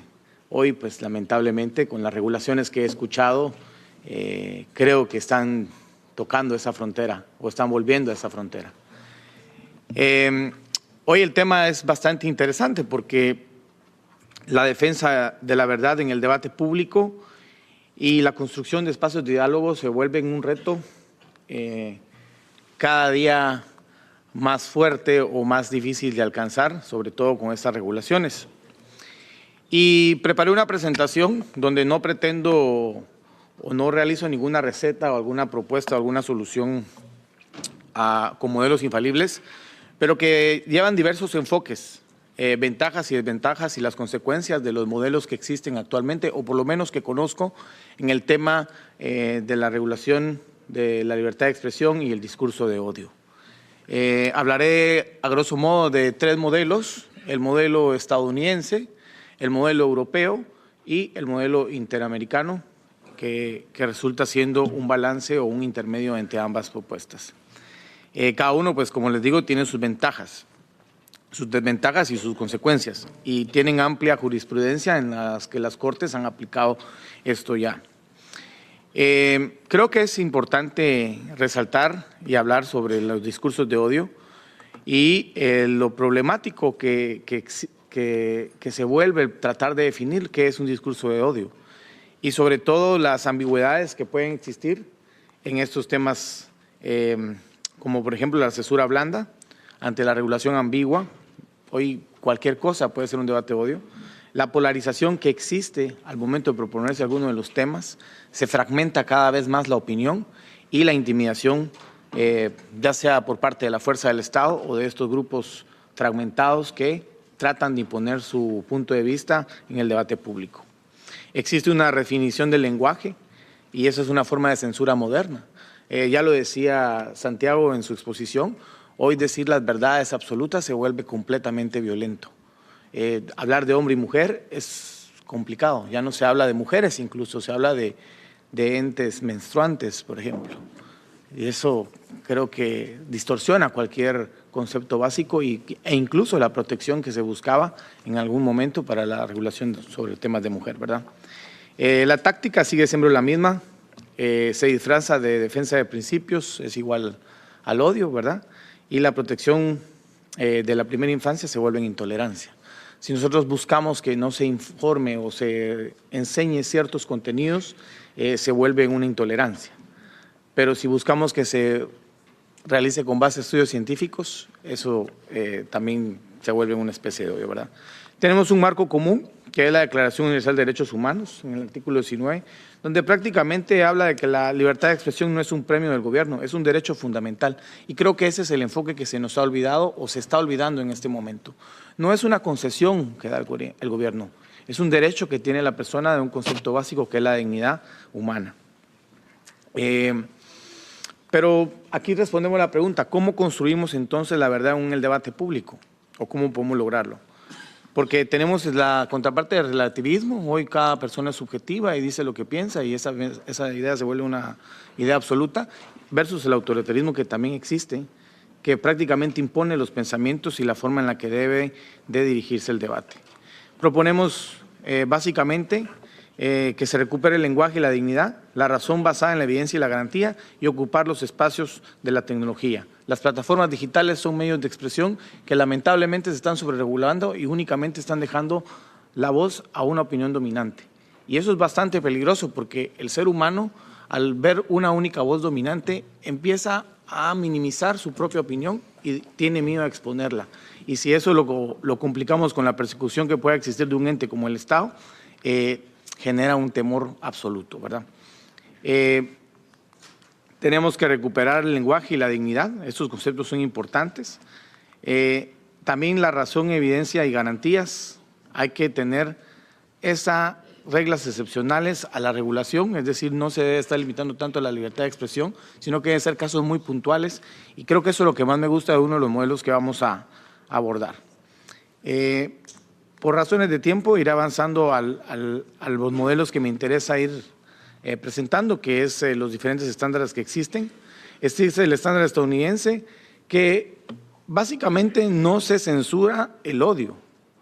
El odio es una expresión de emoción y eso no se censura en el debate o en la exposición pública. Se censura la incitación o la provocación a la violencia.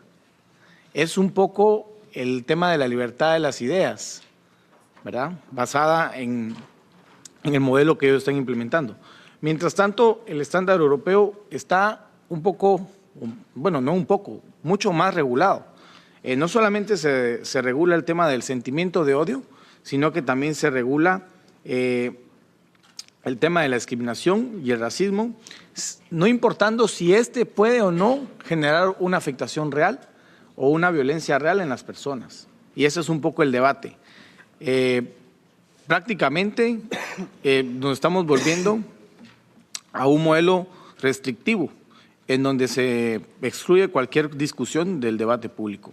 Mientras que el modelo interamericano es un modelo que está fundamentado en el artículo 13 y que prohíbe la censura previa, pero permite la responsabilidad de sus autoridades profesionales. Es decir, no se prohíbe tanto lo que vas a decir, sino las consecuencias que puede tener esto que estás diciendo en la opinión pública, ¿verdad? Se sancionan específicamente temas como la propaganda de guerra o la apología del odio que incite la violencia. En todos, el discurso de odio no se combate con una censura total, sino defendiendo el debate público abierto. La verdad no se impone por relativismo donde todo vale, ni autoritarismo donde se silencia. Se defiende creando condiciones para buscarla, debatirla y verificarla. Eso es básicamente lo que se ha estado sucediendo en estos tres modelos. Y creo que cada uno de esos modelos tiene sus pros, sus contras y su jurisprudencia que lo respalda. Sin embargo, nuestra obligación hoy como parlamentarios, representantes, líderes políticos, es que se fomente este debate. Eso es lo más importante, que se haga un fomento al debate y que se sancione objetivamente si las ideas expresadas generan un acto de violencia. Pero caer al relativismo o al sensacionalismo o incluso prohibirle a las personas a sentir emociones, porque las personas pueden tener el derecho a no opinar de una forma e incluso odiar algún tipo de pensamiento. Pero lo que realmente lleva al borde de esto es qué acciones de violencia puede generar esta persona. Básicamente, ese es uno de los temas centrales y los que quería dejar más claros y conversar un poco sobre lo que ha vivido Guatemala en este sentido. Aquí están algunas de las acciones que hemos realizado nosotros para garantizar esto.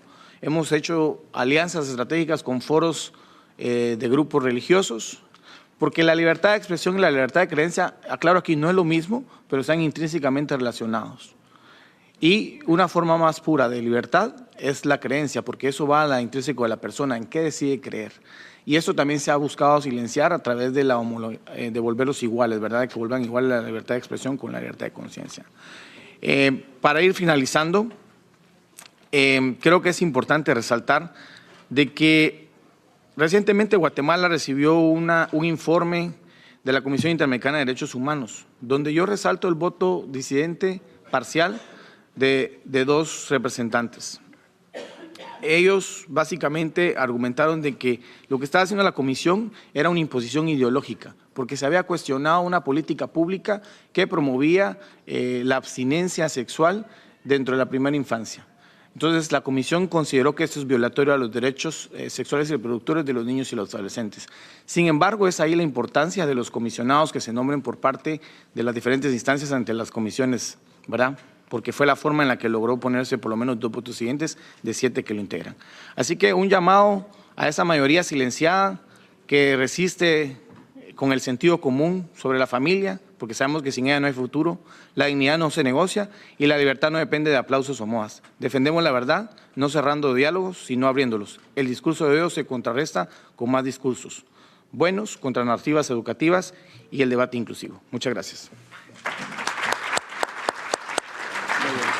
Gracias, muy amable.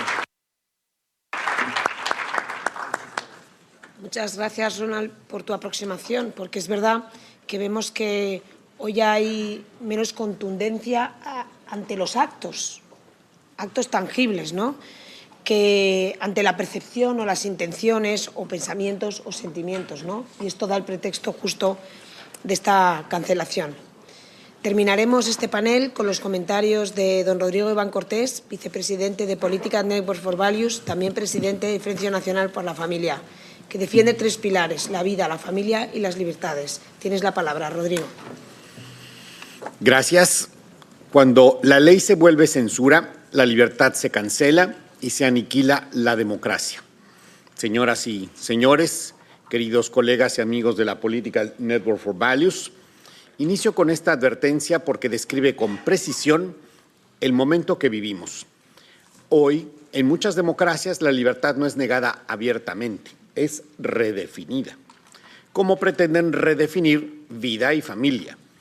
A la libertad se le separa de la verdad, se le vacía de contenido y finalmente se le administra desde el poder. Hablar de libertad de expresión, de libertad religiosa y de libertad de conciencia ya no es, en algunos países, un ejercicio de un derecho, es un acto de riesgo. Y México es hoy un caso profundamente preocupante. En mi país, las leyes están siendo utilizadas como mecanismos de censura. No es una opinión, es un hecho documentado. El 26 de agosto del 2025, la organización Artículo 19 México emitió un llamado urgente a revisar los marcos normativos que hoy están siendo usados para hostigar a la prensa por vías electorales, civiles, penales y administrativas. Entre el 1 de enero y el 31 de julio del 2025 se documentaron 51 casos de acoso judicial. 39 periodistas y 12 medios de comunicación fueron notificados de procesos legales. Esto equivale a un nuevo procedimiento cada 4 días. Nunca antes, ni siquiera en los peores años, se había alcanzado este nivel en tan poco tiempo. La violencia contra la prensa ya no se limita a agresiones físicas del crimen organizado, aliados al régimen. Hoy se traslada a tribunales, a demandas, denuncias y procedimientos administrativos que no buscan justicia, sino silenciar, desgastar e inhibir el debate público. Un elemento especialmente grave es el uso faccioso de la figura de violencia política de género, creada supuestamente para combatir violencia real a mujeres reales. Hoy, esta figura está siendo utilizada para censurar opiniones críticas, eliminar publicaciones incómodas y castigar la disidencia, e incluso promoviendo y justificando la violencia real de hombres autoproclamados mujeres y de miembros del régimen en contra de mujeres reales, sean amas de casa o legisladoras. Pero este patrón no se limita al periodismo, se ataca a ciudadanos, amas de casa, rectores de universidades, líderes cívicos, ministros de culto y parlamentarios de oposición. Permítanme mencionar iniciativas legislativas concretas. Primero, la iniciativa de ley de telecomunicaciones, mejor conocida como la Ley Censura, que bajo el pretexto de regular contenidos y combatir la desinformación, abre la puerta a la intervención del Estado en la expresión pública, estableciendo mecanismos de control que erosionan la libertad de expresión. Segundo, las iniciativas sobre violencia simbólica basadas en conceptos vagos e indeterminados que permiten convertir convicciones morales, religiosas o antropológicas en actos de violencia. Cuando todo puede ser violencia, disentir se vuelve delito. Tercero, la propuesta de reforma de ley de asociaciones religiosas que pretende someter la comunicación de las iglesias a la supervisión de una agencia gubernamental, subordinándola a una ideología oficial, en particular la ideología de género. Esto no es neutralidad del Estado, es control ideológico de la libertad religiosa. En este contexto se inscribe mi propio caso. Fui sancionado primero por rechazar una iniciativa de ley del grupo parlamentario transexual del partido en el poder que pretendía catalogar la Biblia como discurso de odio y por ello prohibir y castigar la prédica religiosa basada en la Biblia. Segundo, por expresar públicamente que un legislador transexual es un hombre que se autoadscribe mujer. Y tercero, por defender la libertad religiosa y de conciencia. Fui acusado de violencia política y simbólica de género, multado, forzado a reeducación ideológica, obligado a disculpas públicas por la mañana y por la tarde e inscrito en un registro diseñado para excluir de la vida pública a quienes disienten, impidiendo que pueda ser representante popular o nombrado para cualquier puesto público. La sentencia Llegó incluso a señalar como agravantes el hecho de ser hombre, blanco, católico y heterosexual. En nombre de la no discriminación, se institucionalizó la discriminación. En nombre de la inclusión, se impuso la exclusión y se canceló la conciencia. Una sociedad que penaliza la palabra, que vigila la fe, que sustituye a los padres y que judicializa la crítica, no se vuelve más plural, sino más frágil y autoritaria. No nos rindamos a una política liberticida, no normalicemos la censura con leyes y tribunales injustos. No callemos cuando la conciencia exige hablar. Muchas gracias. Bueno.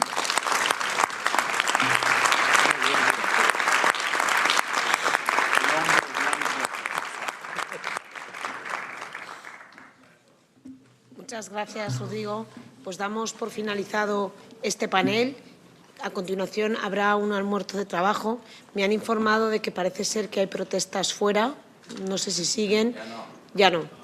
Genial. Pues les invito a desplazarnos todos ante la sala donde va a tener lugar el almuerzo de trabajo. Gracias. Can we take a picture? Yes. We defend the freedom of speech.